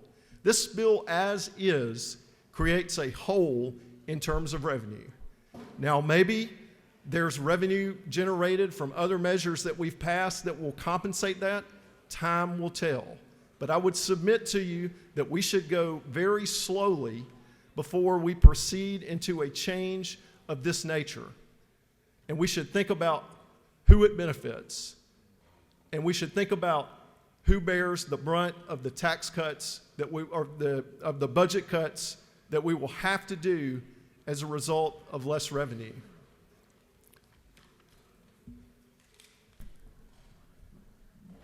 Madam Speaker, there are a few questions if you want to take them. I'm happy to yield to a couple of questions. I'm cognizant of time, so I may not take them all, but I'm happy to yield to a question or two. Chair recognizes Chairman Knight for a question. Does the gentleman yield? I will. To the gentleman, well, I know that you represent area fairly close to me, outside of, we would say, the metro Atlanta area, correct? That's true. Further inquiry, wouldn't it be true that a lot of your area probably looks like a lot of mine as far as small business individuals who own their own business, who are what was mentioned earlier as pass-through entities? Is that not true? I think in any district you would have small business. I assume that we would have a comparable, don't know that for a fact. Further inquiry, the gentleman will, I do. And you're probably right. You know, outside the metro area, I would agree with you on that sentiment. But wouldn't it be true that constituents from your district and my district and probably other parts of Georgia who are small to medium business owners, those individuals who own that business, that this would greatly help them and reward them for the hard work that they've done in creating those businesses? I think that's a question that each and every member will have to decide for himself or herself. What I can tell you is not a single constituent has contacted me in 6 years and asked me for a flat tax. But innumerable constituents have contacted me and pleaded with me about budget cuts that we've done and about restoring those cuts. And so, Madam Speaker, in the interest of time, I'm going to yield the balance of my time to the gentleman from Macon, the chair of the House Democratic Caucus, Representative Beverly. Chair recognizes Representative Beverly to speak to the bill. Thank you, Madam Chair. We hold these truths to be self-evident, that all men are created equal, that they are endowed by their Creator with certain unalienable rights, that among these are life, liberty, and the pursuit of happiness, that to secure these rights, governments are instituted among men, deriving their just powers from the consent of the governed. As a kid, I learned the value proposition of love. What love is the voluntary openness to the possibility of being affected by someone else. My father and my mother would say to me, Jake, keep your eye on the big picture, but always take care of the little guy. Keep your eye on the big picture, but take care of the little guy. Fully implemented, my colleagues will tell you that this will only cost about $98 million. The truth of the matter is that most of the benefit of this bill, 42% of this bill, the benefit will accrue to the 1% of the 50,000 souls in Georgia who make over $572,000 a year. Keep your eye on the big picture, but take care of the little guy.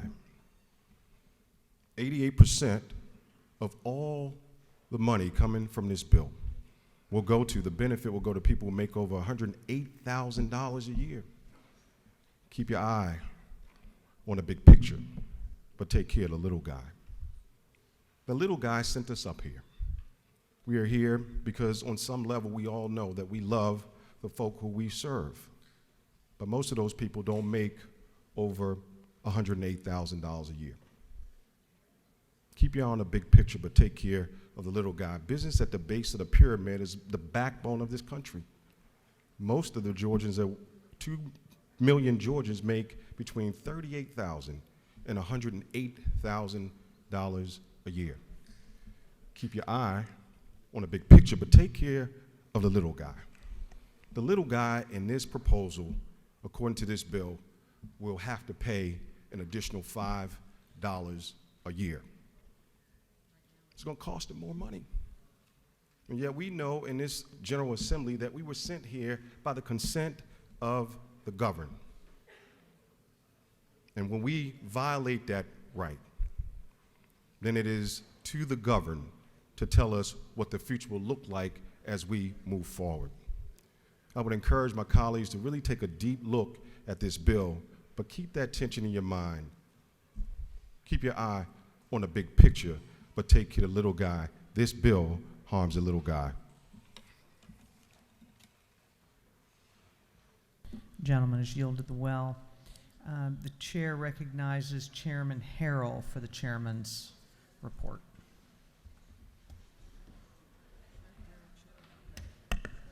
Thank you, Madam Speaker. First of all, I am the little guy.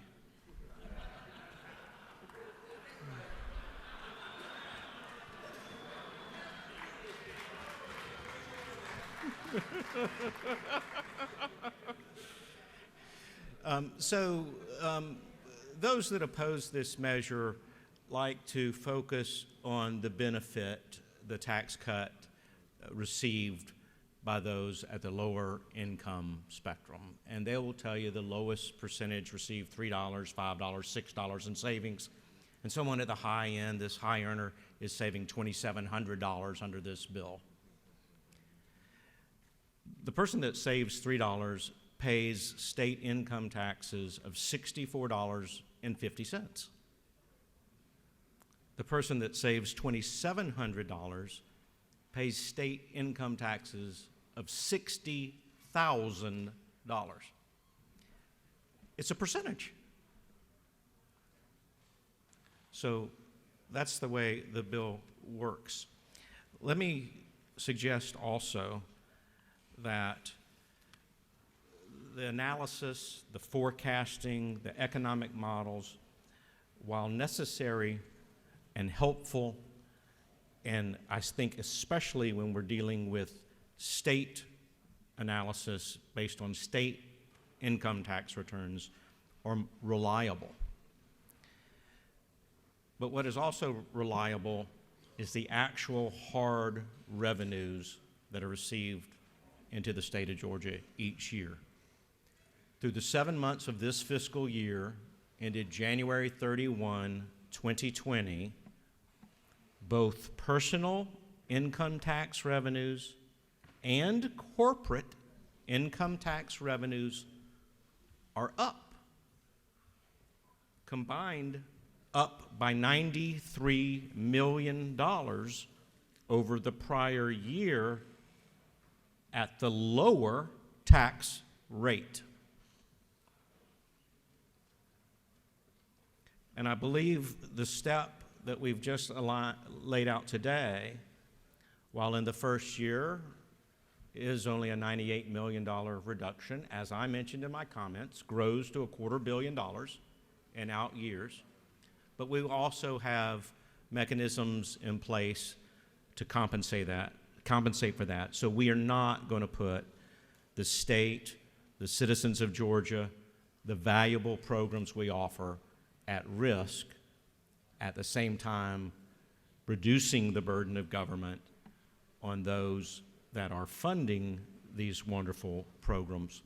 And at the end of the day, I think it's important that we keep our promises, and whether you voted yes or no in a prior year, the will of the General Assembly was yes.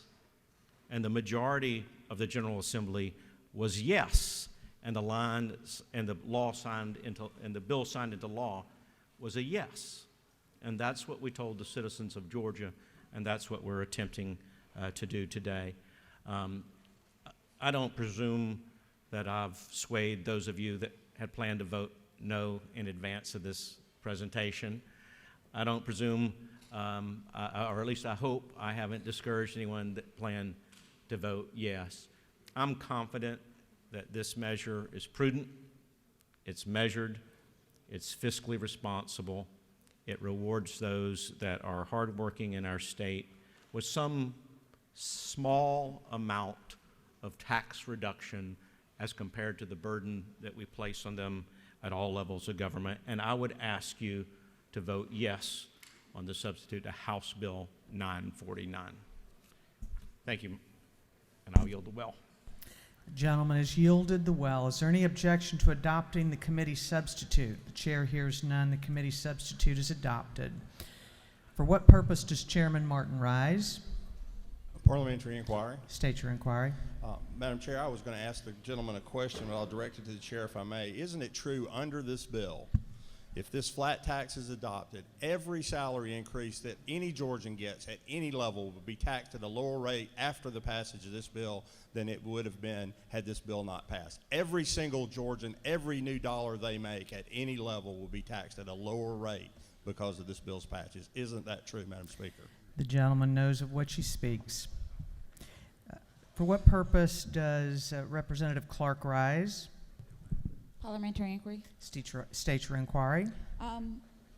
Isn't it true that many reputable economists have forecasted that we might head into a recession, and that was prior to the coronavirus? And so right now, at this very moment, this is a very risky venture to take on, and that while I do want to reduce taxes for my constituents, I do also want to be careful about when we do these things. The lady will be able to answer that question in just a moment. For what purpose does Representative Park rise? Parliamentary inquiry. State your inquiry. Is it not true that the median income in Georgia is $56,000, and the vast majority of the benefits from this bill would go to top earners, meaning that this bill will make the rich richer and the poor poorer in this state and do nothing to help most of the constituents in which we serve? The gentleman is entitled to his opinion. For what purpose does Minority Leader Beverly rise, or well, not Minority Leader, Representative Beverly rise? He waves. What purpose does Representative Carpenter rise? Parliamentary inquiry. State your inquiry. Is it not true that by flattening our tax, any future tax cuts will help all Georgians at the same percent? Well, we'll find out real soon, won't we? For what purpose does Chairman Dollar rise? Parliamentary inquiry. State your inquiry. Is it not true that there is a tax credit within the bill that will offset the flattening of the tax brackets, ensuring that working families will not be harmed in this bill? That is the chairman's, that is the pro tem's understanding. For what purpose does Representative Williams rise? Parliamentary inquiry. State your inquiry.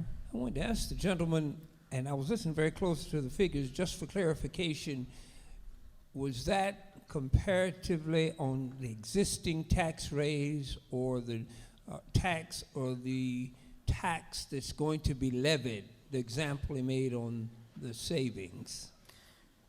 The chair believes that typically the fiscal note projects upon adoption of the bill.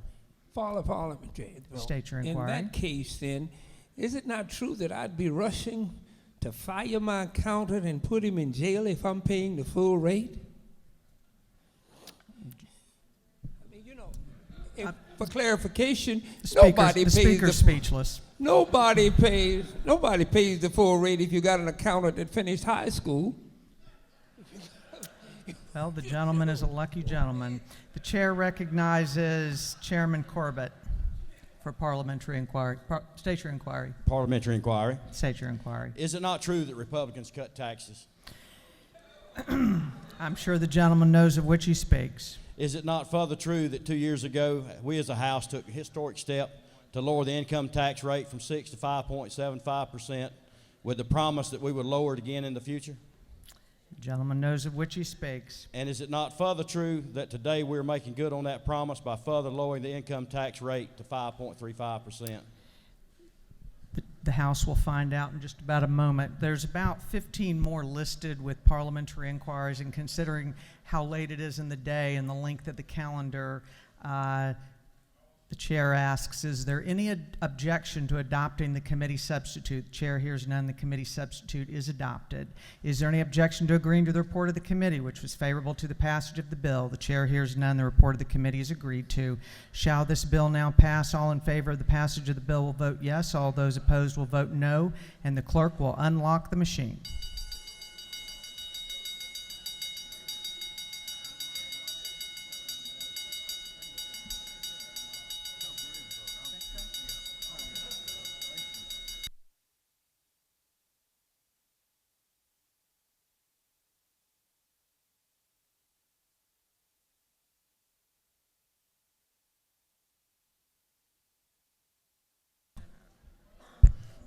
What purpose does Chairman Martin rise? Parliamentary inquiry, Mr. Speaker. I think I heard the Speaker Pro Tem say she had done all those she was going to do. Is this something that hasn't been asked? Yeah, yes, sir. It's to clear a point. I was just asked the question by a member, if the Speaker would allow. State your inquiry. Isn't it true, Mr. Speaker, that those that are concerned about their constituent losing what is the so-called double deduction, that those individuals too will benefit from the passage of this bill? They would pay less tax even though the double deduction goes away. The 5.375 will put them in a better place. Isn't that true, Mr. Speaker? I think the gentleman is correct in that statement. Okay. I don't know what. Chairman Setzler, you're recognized. What purpose do you rise? Parliamentary inquiry, Mr. Speaker. State your inquiry. While we're at it, I just wanted to remind members that isn't it true this bill takes the tax credit for parents who adopt children from our foster system from $2,000 a year to a $6,000 a year credit straight to their family's pocket? That's my understanding. And that, Mr. Speaker, isn't it further true that applies for 5 years? So isn't it true that a family that adopts a child out of the foster system, if we pass this bill, will get a $20,000 direct benefit for taking care of those who are the little guys among us? If the gentleman so states. All right, here's the final parliamentary inquiry. What purpose does Chairman Tarvin rise? Parliamentary inquiry. State your inquiry. Mr. Speaker, isn't it true that something that's dear to my heart that's in this bill is a provision that triples the current tax credit for adoption? If the gentleman so states, I know that's in the bill. Thank you, sir. There's a lot that's dear to your heart.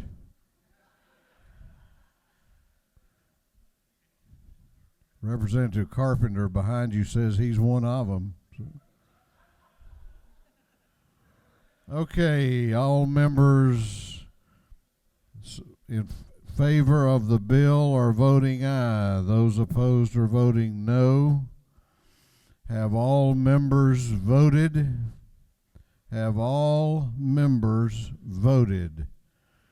If so, the clerk will lock the machine on the passage of House Bill 949. The ayes are 100. The nays are 68. This House has given a constitutional majority to House Bill 949.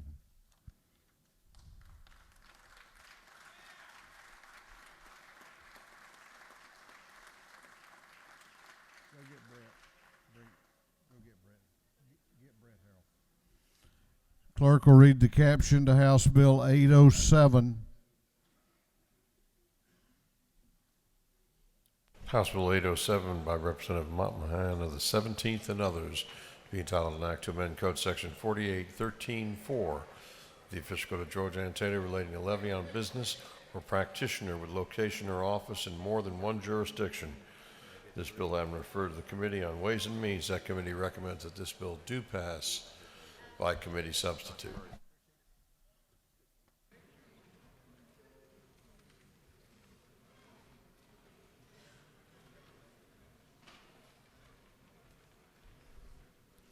Chair recognizes Representative Montmahan to present the bill.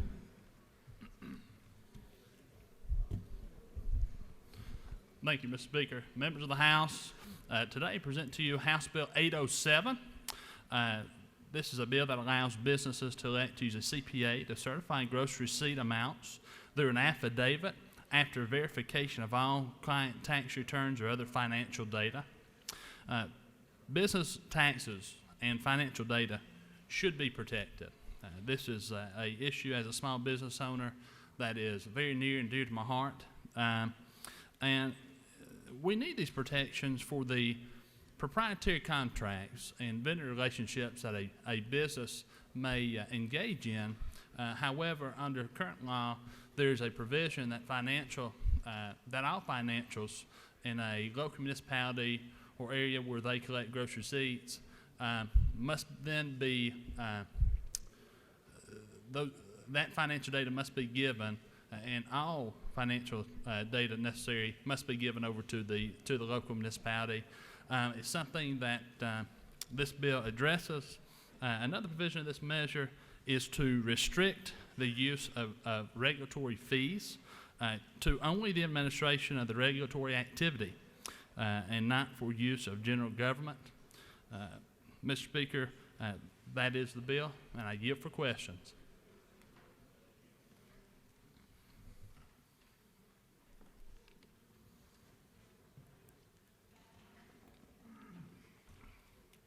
You have no questions? Thank you, Mr. Speaker.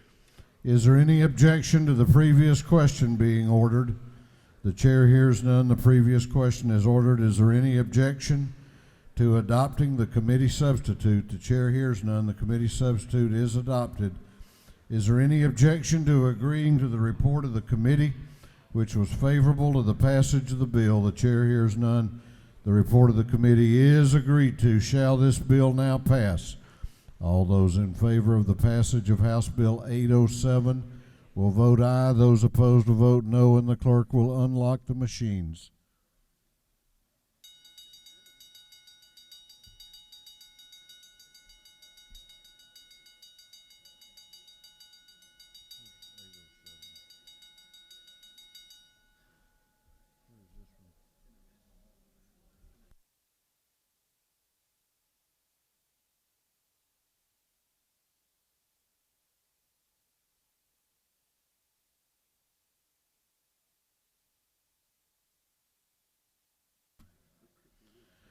Have all members voted? Have all members voted? If so, the clerk will lock the machines. On the passage of House Bill 807, the ayes are 111, the nays are 51. This bill, having received the requisite constitutional majority, is therefore passed.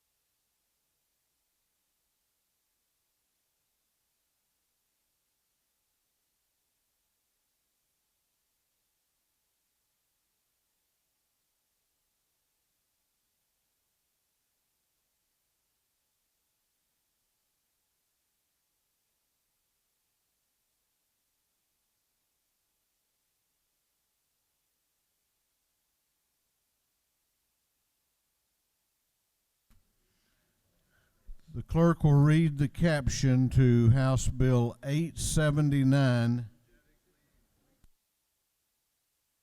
House Bill 879 by Representative Harrell of the 106th and others to be entitled an act to amend Article 1 of Chapter 3, Title 3 of the Official Code of Georgia, annotated relating to provisions regarding the regulation of alcoholic beverages generally. This bill having referred to the Committee on Regulated Industries, that committee recommends that this bill do pass by committee substitute. Chair recognizes Chairman Harrell to present the bill. Thank you, Mr. Speaker. I hope to redeem myself with some of you on the last bill I brought. This one, House Bill 879, deals with provisions that would permit, under very strict circumstances and very strict regulatory control, for the home delivery of alcoholic beverages in Georgia.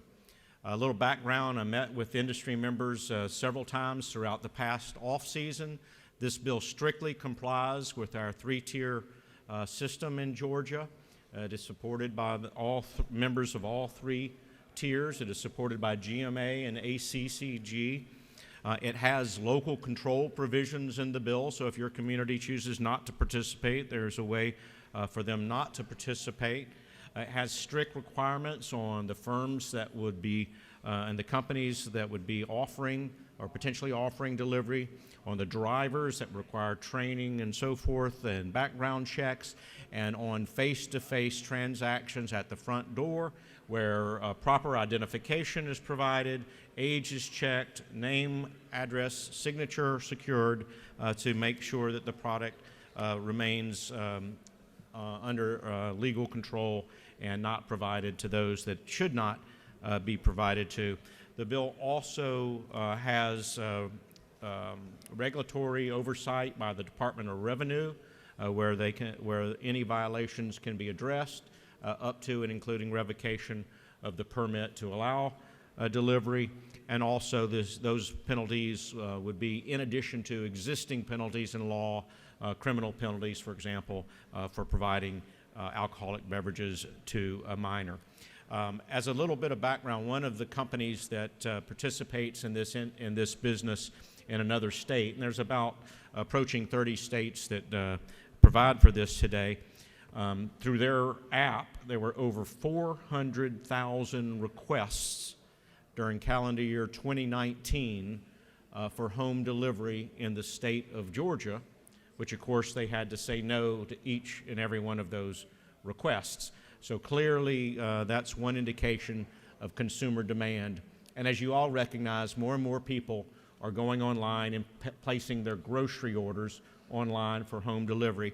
And what this bill primarily does is it allows your grocery stores, and others are included, but primarily allows your grocery stores to include a bottle of wine or six-pack of beer with your bread and milk when they bring it to your home. Very detailed bill. We went through several subcommittee hearings before it came out of full committee, but at that point, Mr. Speaker, I will yield for questions on House Bill 879. Chair recognizes Chairman Cantrell to your left for a question. Does the gentleman yield? Yes, sir, I will. Chairman Harrell, isn't it true that Randy Nix is not only the chairman of the Ethics Committee, but he's also the chairman of the Teetotalers Caucus? I believe that to be true, and I was not counting on his vote. But isn't it further true that he was concerned that these alcoholic beverages that they might be delivered in kind of discreet packaging? That could be a benefit for some, perhaps. Does the gentleman continue to yield? Yes, sir. Is it not true that I am the original little guy prior to you?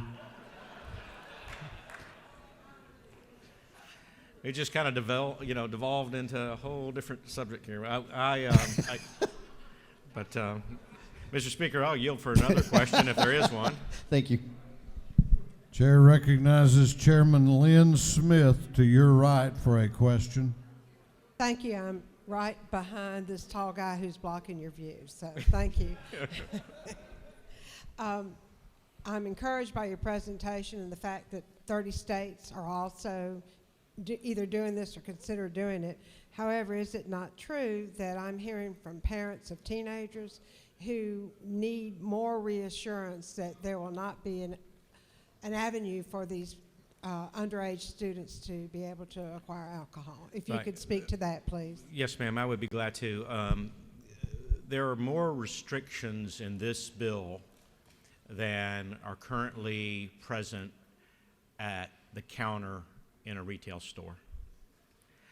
So there's less likelihood that the information is captured in detail to prohibit underage purchase or distribution at the counter inside a store than there would be under this bill.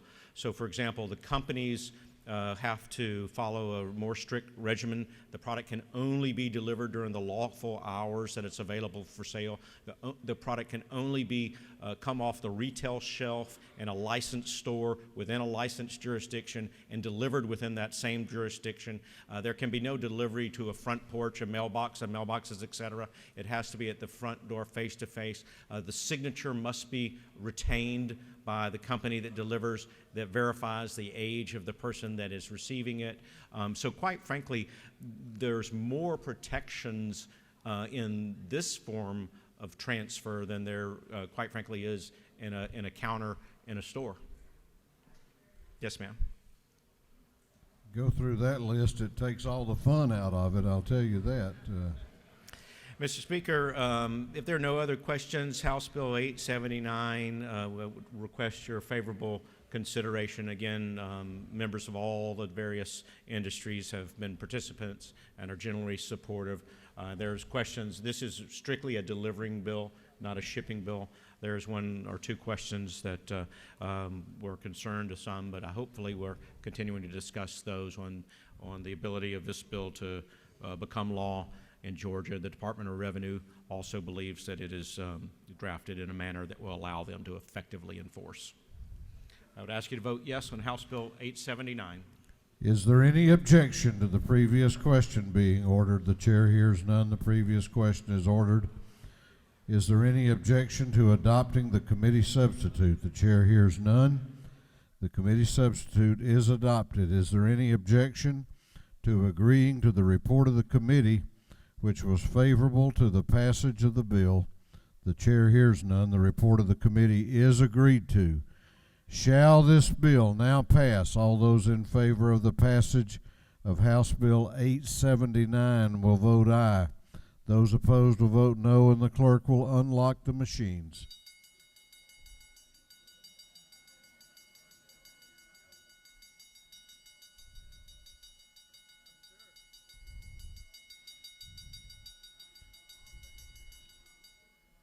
What purpose does Representative Chokas rise? Mr. Speaker, according to Rule 133, I request to be reclused from voting on this bill. Representative Chokas has invoked the protection of House Rule 133, and he has that right, and the Journal will so reflect. What purpose does Representative LaRicchia rise? Parliamentary inquiry. State your inquiry. Is it not true, Mr. Speaker, that this bill actually says if you have lost your license because of DUIs, no worries, my friend, we'll just deliver the alcohol to your house?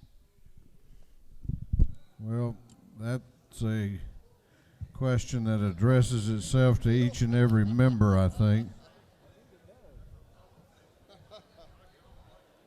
Sounds like a public safety measure to the chair. What purpose does Representative Holly rise? Parliamentary. State your inquiry. Is it not true that with all this talk and going back and forth about who's the little guy first and who's the little guy second, that it makes me wonder how they voted on the bill about the palmetto berries?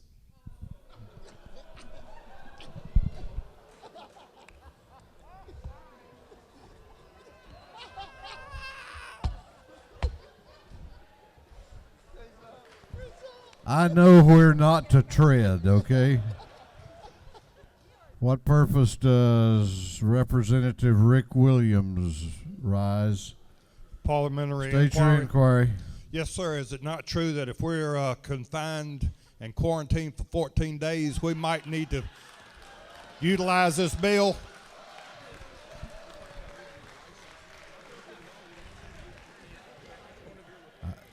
I don't believe I'd tell it, but all right, we need to move on. We got committees that are actually going to be meeting later today. Members in favor of the bill are voting aye. Those opposed are voting no. Have all members voted?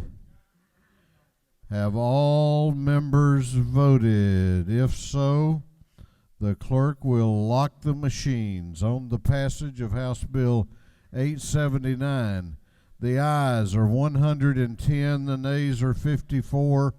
This bill, having received the requisite constitutional majority, is therefore passed. Clerk will read the caption to House Bill 791.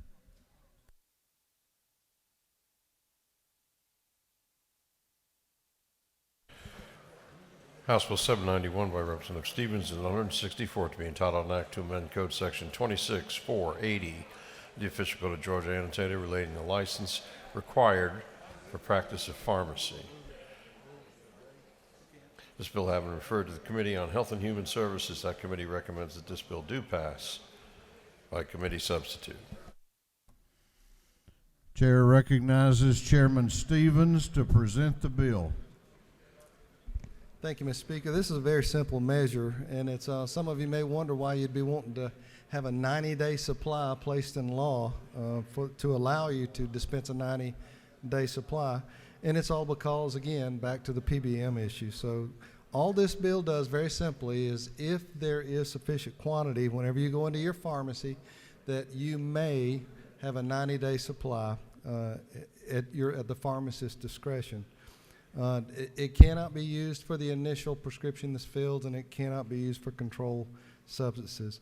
And the physician still has the authority, if he so chooses, to say this ain't going to happen. He can put that on the prescription as well. But I would ask you for this maintenance medication for your constituents back home so they don't have to make so many trips to the pharmacy. That's all the bill does, and I'll answer any questions if there are any. You have a couple of questions if you care to yield. Certainly. Chair recognizes Representative Stovall to your left for a question. Does the gentleman yield? Yes, ma'am. Does this bill have to do with insulin medication, or is that different and not a part of the 90-day supply?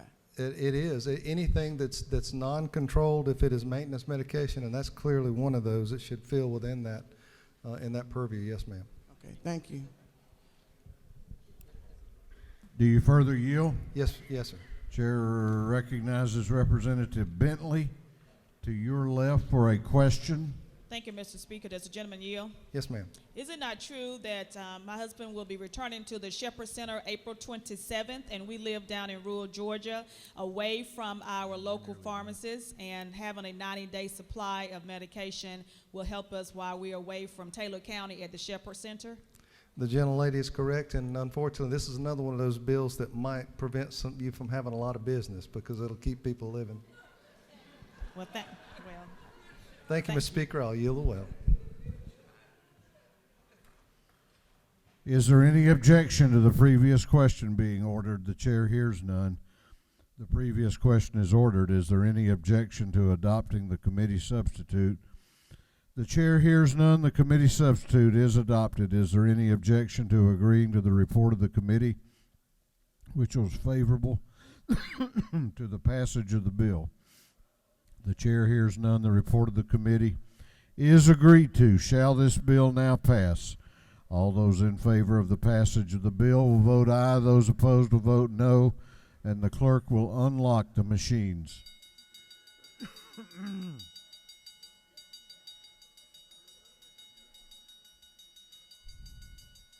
Have all members voted?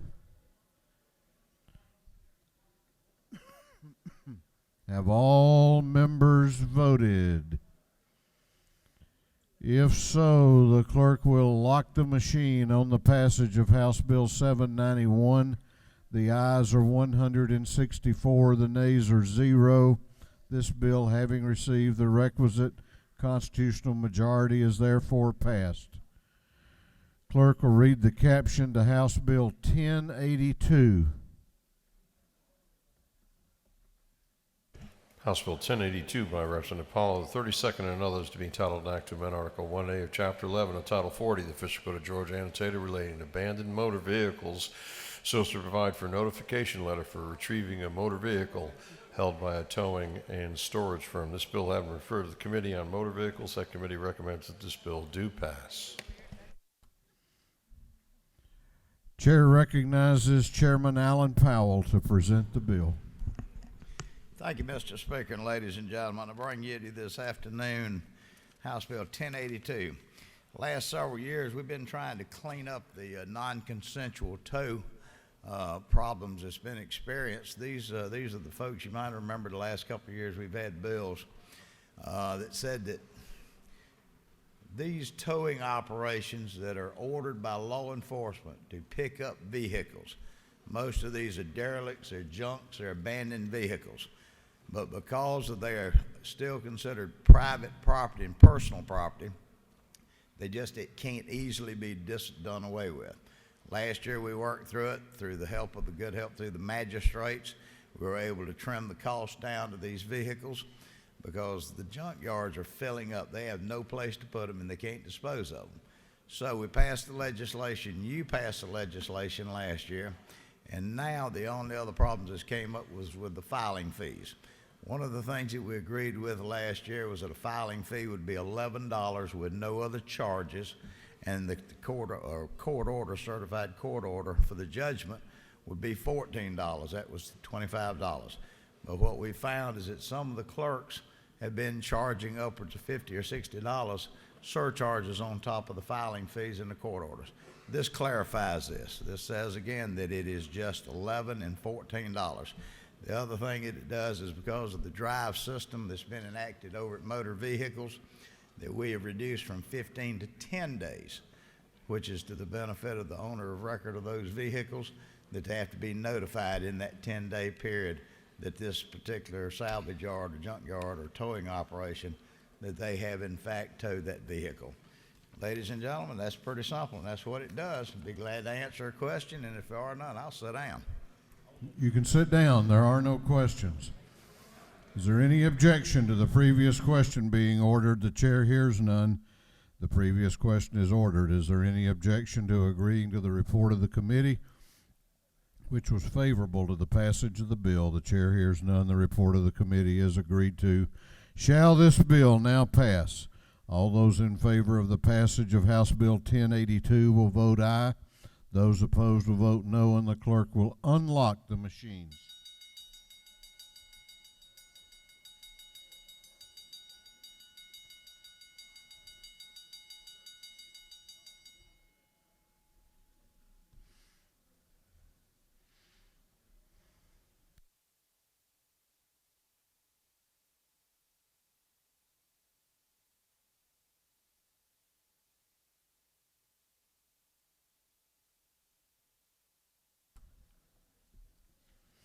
Have all members voted?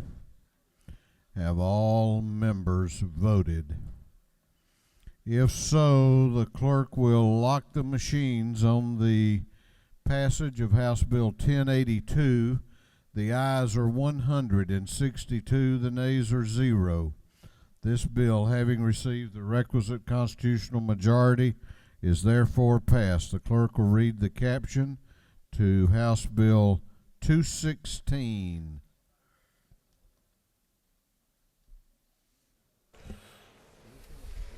House Bill 216 by Representative Anulowicz, the 42nd, be titled an act to amend Code Section 4286 of the Official Code of Georgia annotated relating to special license plates, promoting and supporting certain worthy agencies, funds, or nonprofit corporations. This bill having referred to the Committee on Motor Vehicles, that committee recommends that this bill do pass by committee substitute.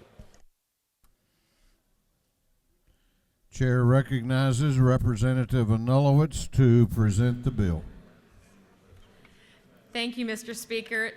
This afternoon, I'd like to present to you House Bill 216. I will be very brief. This bill creates a special license plate honoring the Georgia Tennis Foundation. The funds raised through the sale of the plate will be dispersed to the Georgia Tennis Foundation. The tag will look like this. You have a black and white copy of it at your desk.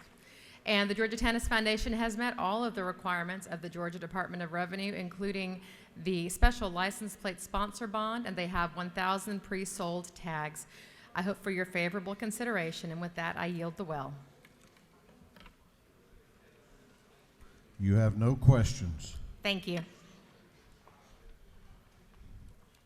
I would remind the members that this bill requires a 2/3 majority. Is there any objection to the previous question being ordered? The chair hears none. The previous question is ordered. Is there any objection to adopting the committee substitute? The chair hears none. The committee substitute is adopted. Is there any objection to agreeing to the report of the committee, which was favorable to the passage of the bill? The chair hears none. The report of the committee is agreed to. Shall this bill now pass? All those in favor of the passage of the bill will vote aye. Those opposed will vote no, and the clerk will unlock the machines.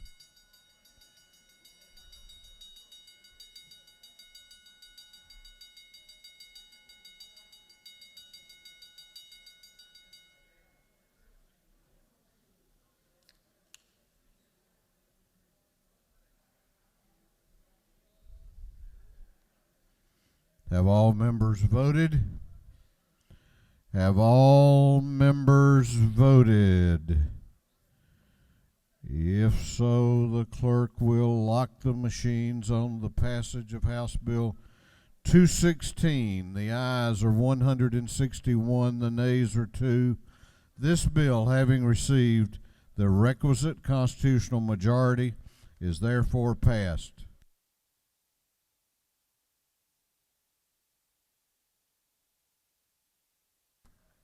Clerk will read the caption to House Bill 245.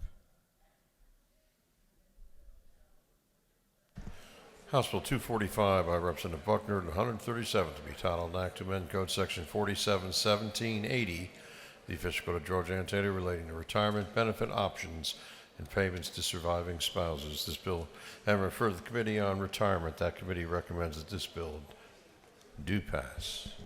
Chair recognizes Representative Buckner to present the bill. Thank you, Mr. Speaker. House Bill 245 is a retirement bill that was requested by the Peace Officers Annuity and Benefit Fund. Currently in the law, benefits paid to surviving spouses are terminated if the surviving spouse remarries. So HB 245 simply removes this prohibition from the law, allowing the spouse that survives who remarries to continue to receive the benefit. As a background, the average age of the people receiving the Peace Officer Annuity Benefit Fund survivors are in their 70s, and these beneficiaries have pre-selected this benefit choice to have a slightly lower monthly payment in order to cover the surviving spouse over their lifespan. Because of this, there is no actuarial impact to the fund. The fund requested this piece of legislation and can afford to offer this benefit. I ask for your favorable consideration, and if there are any questions, I would be willing to answer them. You have no questions. Good, thank you. Please vote yes. Is there any objection to the previous question being ordered? The chair hears none. The previous question is ordered. Is there any objection to agreeing to the report of the committee, which was favorable to the passage of the bill? The chair hears none. The report of the committee is agreed to. Shall this bill now pass? All those in favor of the passage of House Bill 245 will vote aye. Those opposed will vote no, and the clerk will unlock the machines.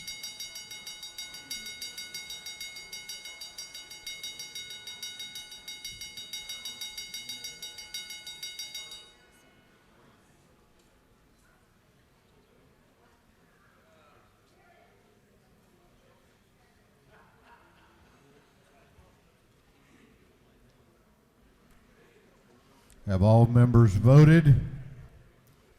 Have all members voted? If so, the clerk will lock the machine on the passage of House Bill 245. The ayes are 162, the nays are 0. This bill, having received the requisite constitutional majority, is therefore passed. Clerk will read the caption to House Bill 913. House Bill 913 by Representative Reeves of the 34th and others, being titled an act to amend Title 19 of the official code of Georgia annotated relating to domestic relations so as to strengthen, clarify, and update. This bill then referred to the Committee on Juvenile Justice. That committee recommends that this bill do pass by committee substitute. Chair recognizes Representative Burt Reeves to present the bill. Thank you, Mr. Speaker. Members of the House, this bill is simply put a cleanup of the major adoption rewrite that we did a few years ago in House Bill 159. Contains a lot of cleanup language, a couple of policy movements, reducing the age from 25 to 21, which is something that everybody that was in the prior term of the House voted on 3 times unanimously. And also it adds a new type of fraud and scheme that we are seeing in adoption law. I'll be happy to stand for any questions.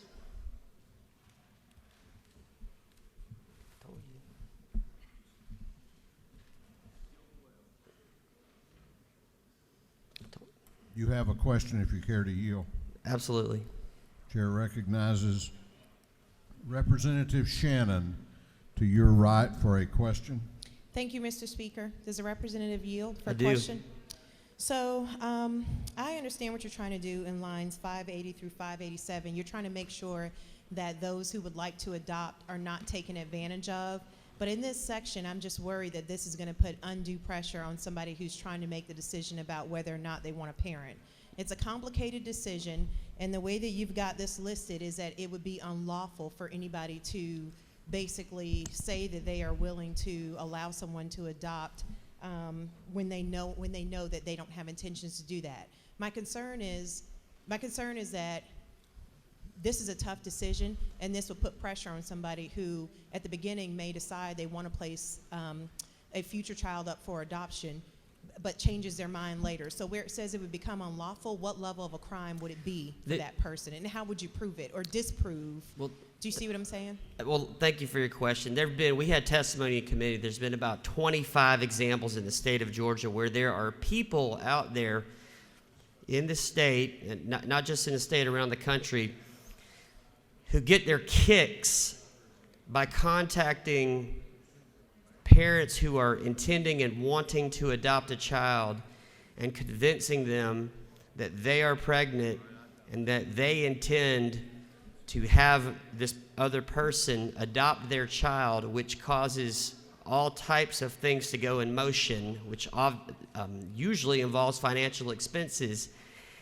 And the whole entire time, it wasn't an accident or there was no hard decision. It was a sinister plan to trick somebody. Why anybody on this planet would ever do that to another human being, I cannot answer the question, but we know of at least 25 examples in the state of Georgia where this has happened, and so this would qualify that activity if the person on the other end expended resources and spent money. It would make that criminal conduct. Does the representative yield for another same question, just more specific? Sure. Okay, so I understand what you're saying, and I'm aware of that. There was an entire Tina Fey movie around that type of fraud. It's called Baby Mama. I get that, but you're focused on 25 cases where there are folks who may literally change their mind throughout this process and decide that they don't want to put a baby up for adoption. So my question again is, how do you prove that you genuinely changed your mind versus, I'm just wondering if folks would be criminalized for changing their mind. You can't change your mind when you were never pregnant in the beginning and you knew that you were never, what you're describing is not what this bill captures. This is for examples when somebody knows that they were never pregnant and they intend to offer up their baby for adoption. And how it would be proven is in a court of law, proof beyond a reasonable doubt that that person actually had that knowledge and knew that they were never pregnant and intended to implement this sinister scheme on someone. Okay, but line 583 says also, and I'm not referencing the part about if you're not pregnant and offering a future child for adoption. Line 583 says if the person purported to be offering the child for adoption has no intention of placing the child up for adoption. So that means that somebody who changes their mind could be potentially criminalized. And That I is not understand what that it- you're worried about, well, then explain to me, how do you prove that you genuinely changed your mind? Explain that to me. If I don't think that I'm going to be able to answer your question. I don't think that I don't think I'm going to be able to change your mind on this. But if a person is putting forth a fraudulent scheme that they are pregnant and that this child, this imaginary child, they're offering to these individuals who intend to adopt, if those persons incur financial costs as a result of this, then it would create a criminal penalty where all of these elements would have to be proven beyond a reasonable doubt in a court of law. Right, but what I'm saying is take out the person who is intentionally committing fraud. How does somebody who is not intentionally committing fraud but just changed their mind prove that it was a genuine change of mind is what I'm asking. Are you saying if somebody thought they were pregnant and they actually weren't pregnant? No. Well, What then I'm this wouldn't asking- apply. No, it does. Line 583 says that if you say that you have the intention to allow someone else to adopt a child, and then but then you have no intention that you say that you, so it says line 583 says the person purported to be offering the child for adoption has no intention of placing the child up for adoption. And where you're worried about the 25, I'm worried about folks who might genuinely change their mind. So take the fraud out, but let's just consider the case of somebody who Doesn't have at the one has beginning- nothing to do with the other. It's in your Changing your bill. mind, your mind. If you are pregnant and you are seeking to have your child adopted, and you change your mind, you have every right to do that. You don't only have the right to do that while you're pregnant, you have the right to do that up to 4 days after you've delivered the baby and after you've surrendered your own parental rights and given that baby over to the adoptive parents. You have the right to change your mind, and there is no criminal penalty. This is strictly related to a fraud. You ask to remove the fraud from this. You can't remove the fraud from this because this is a provision that relates to a fraud. Respectfully, your bill does criminalize somebody who does change their mind. It just does. And line 583 says it plain. And I'm just asking you how somebody could prove that they made it honest, that they honestly changed their mind. Well, thank you for your thoughts. This is a forum in which to ask questions, not to debate, or maybe even argue would be a better word. Do you yield for further questions, Representative? I will yield for one more. Chair recognizes Chairman Dollar to your left for a question. Gentlemen, yield. I do. Is it not true that you've spent more time on this issue than any 10 people that I know in the last few years? I'm going to say that you may know of what you speak. Thank you. Mr. Speaker, I will yield the well. Thank you. Gentleman has yielded the well. Is there any objection to the previous question being ordered? The chair hears none. The previous question is ordered. Is there any objection to adopting the committee substitute? The chair hears none. The committee substitute is adopted. Is there any objection to agreeing to the report of the committee, which was favorable to the passage of the bill? The chair hears none. The report of the committee is agreed to. Shall this bill now pass? All those in favor of the passage of House Bill 913 will vote aye. Those opposed will vote no, and the clerk will unlock the machine. For what purpose does Representative Thomas rise? Parliamentary State inquiry. your inquiry. Is it not true that I want to vote for this bill? I have no idea. Further inquiry. State your inquiry. But is it also true that I am scared about the language that states that if a woman is pregnant with child and she goes and spends time talking to this baby day and night and gets an attachment to this child, and wants to keep this child, that she will get criminal charges? If the That's what I wanna know. lady so states, I am sure that she believes that to be true. That would address itself to each and every member's interpretation of the bill. What purpose does Representative Wilson rise? Parliamentary State your Mr. inquiry. Speaker. Mr. Speaker, is it not true that I put my name on this bill and Representative Mary Margaret Oliver, who's been fighting on issues like this for decades, put her name on this bill, and neither one of us would have done so if the fears that have been elucidated were actually true? Well, I can assure you that Representative Oliver, as my chairman in days gone by, that she doesn't like to be reminded of. You can't get her to do much of anything she don't want to do. All right, we're going to do one more parliamentary inquiry, and then we're going to move on. What purpose does Representative Jasmine Clark rise? Parliamentary. State your inquiry. Is it not true that I also will be voting for this bill, but I have concerns about one word on line 582, and that word is the word "or"? If the lady That's the so states. Thank you. Okay, members in favor of the bill are voting aye, and those opposed are voting no. Have all members voted? Have all members voted? If so, the clerk will lock the machines. On the passage of House Bill 913, the ayes are 153, the nays are 7. This bill, having received the requisite constitutional majority, is therefore passed. House Bill 952 will be postponed until the next legislative day. House Bill 641 will be postponed until the next legislative day. What purpose does Chairman Ron Stevens rise? To make a motion. State your motion. Mr. Speaker, I'd like to move House Bill 244 back to rules. Chairman Stevens has moved that House Bill 244 be recommitted to the Rules Committee. The clerk will read the caption. House Bill 244 by Representative Stevens and the 164th and others to be entitled an act to amend Part 2 of Article 4, Chapter 3, Title 46, the official code of Georgia entitled relating to corporate purposes and powers of electronic membership corporations.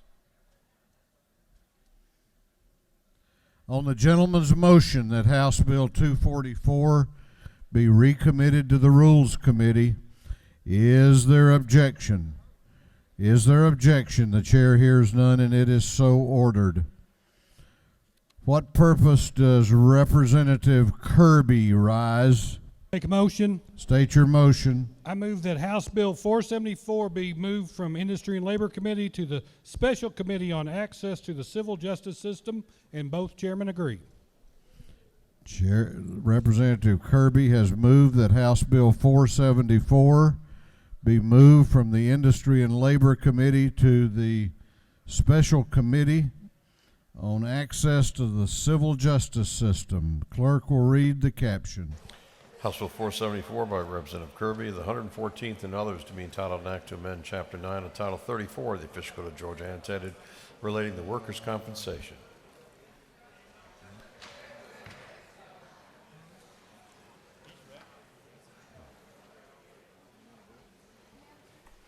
So I'll give you that back.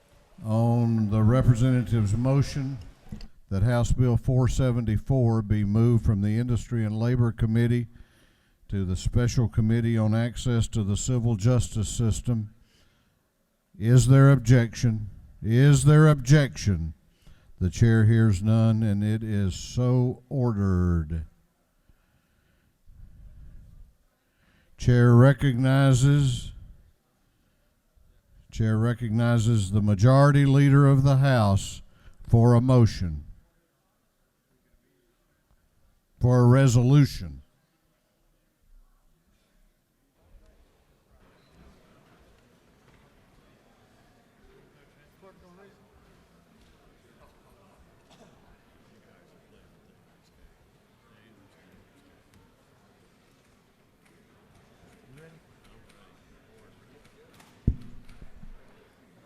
Thank you, Mr. Speaker.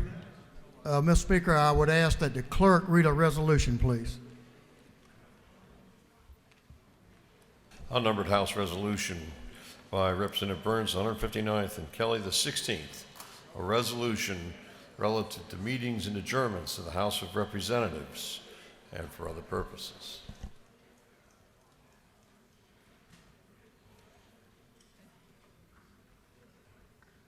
Chair recognizes the Majority Leader to explain the resolution. This is a House-only adjournment resolution. It's posted on the board. As usual, our most important work that we do here today was partially accomplished, and that's pass a budget. And with much thoughtful and considerate, purposeful work and respect for the members of this House, we worked to provide adequate time so we could continue our work through the remainder of this session. Having said that, the Senate, in their wisdom, has passed an adjournment resolution that does end on April the 2nd, sine die, as does our resolution. Some of the days in the internal between now and then are different than the Senate resolution.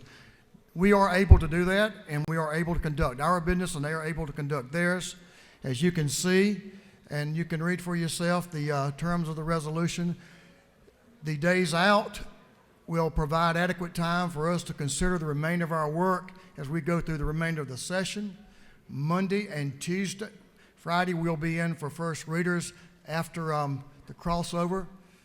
On Monday and Tuesday, the 16th and 17th, in respect for many of the members around this state who will be attending the events around St. Patrick's, we will be out, but also in consideration of our members who travel, as I do, great distances to be here for the session, in respect of those who travel even further than I do, that we will be out on Monday as well, so we can take care of the business at home, and but there will be committees meeting, and it will be a committee work day.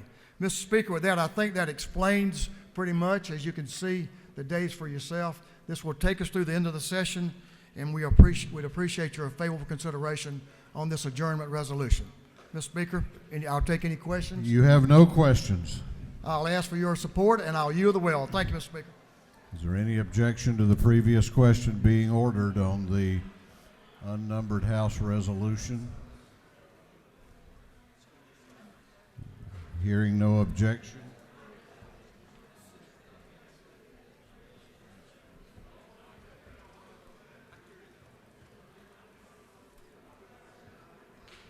Hearing no objection, the previous question is ordered. Is there any objection to agreeing to the report of the committee, which was favorable to the resolution? The chair hears none. The report of the committee is agreed to. Shall this resolution now be adopted? All those in favor of the adoption of the adjournment resolution will vote aye. Those opposed will vote no. And the clerk will unlock the machines.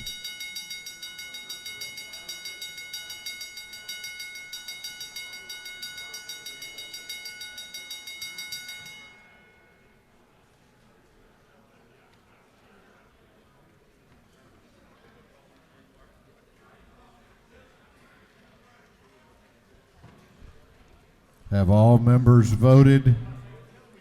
Have all members voted? If so, the clerk will lock the machine. On the adoption of the adjournment resolution, the ayes are 156, the nays are 0, and this House has adopted an adjournment resolution which will take us to sine die for the 2020 session on April 2nd, 2020.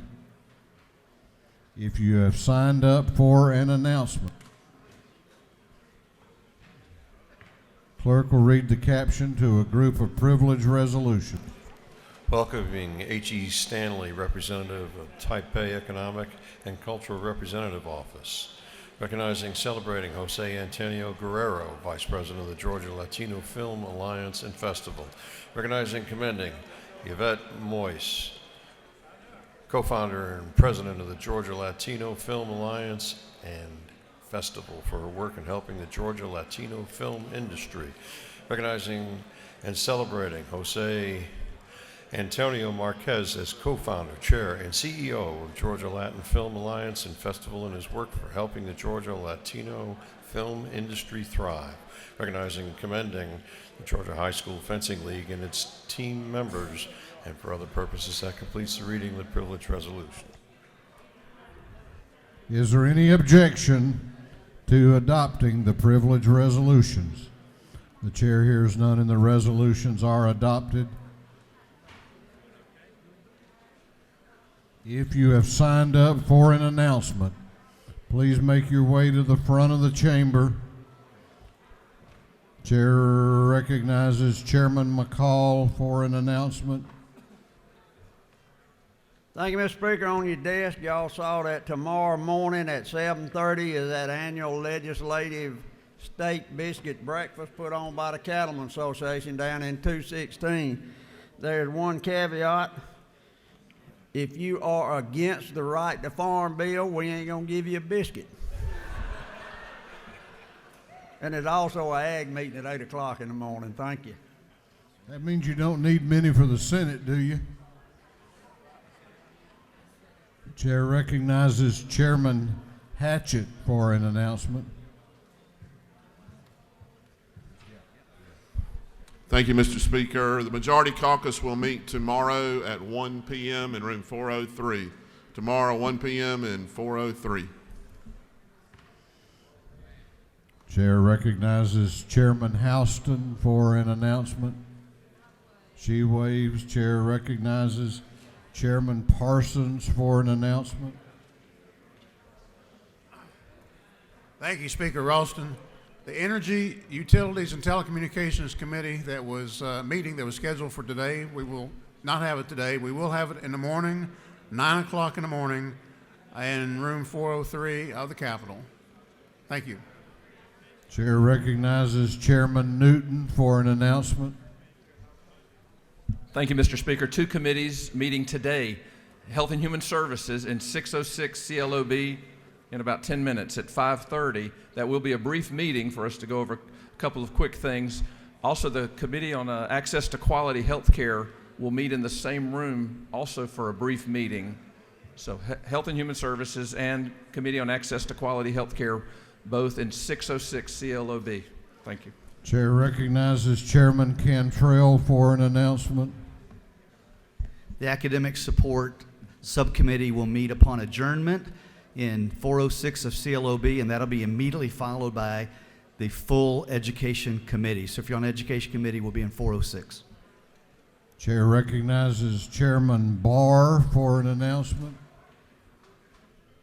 Good afternoon, y'all. Fellowship will happen tomorrow, but we're going to bump it to 8 o'clock. So pipe down, no cheering now. 8 o'clock, fellowship meeting tomorrow, same place. Chair recognizes Chairman Watson for an announcement. Thank you, Mr. Speaker. Rural Caucus will meet tomorrow for lunch.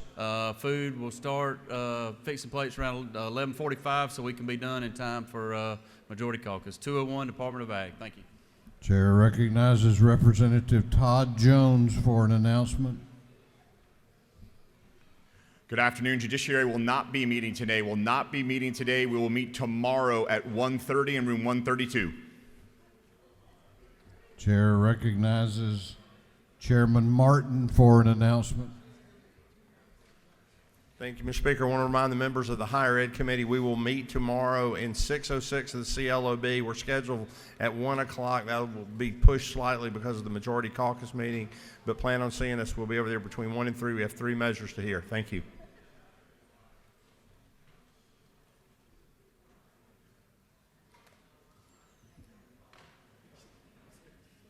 Chair recognizes Chairman Blackman for an announcement. Thank you, Mr. Speaker. The full Committee of Governmental Affairs will meet tomorrow morning at 10:30 in room 403 of the Capitol. Thank you very much. That completes our announcements. I'm sorry. Chair recognizes the Majority Caucus Whip, Representative Kelly, for an announcement. Thank you, Mr. Speaker. Your House Special Committee to the Access to the Civil Justice System will meet at 5:45. We will be adding a measure to the agenda, House Bill 474. That completes now our announcements. The chair recognizes the Majority Leader of the House for a motion. Mr. Speaker, I move that this House stand adjourned until 10 a.m. Thursday, March the 12th, 2020. The Majority Leader has moved that this House be adjourned until Thursday, March 12 at 10 a.m. All those in favor of the motion will say aye. Those opposed will say no. The ayes have it. This House will be adjourned until Thursday, March 12th at 10 o'clock a.m.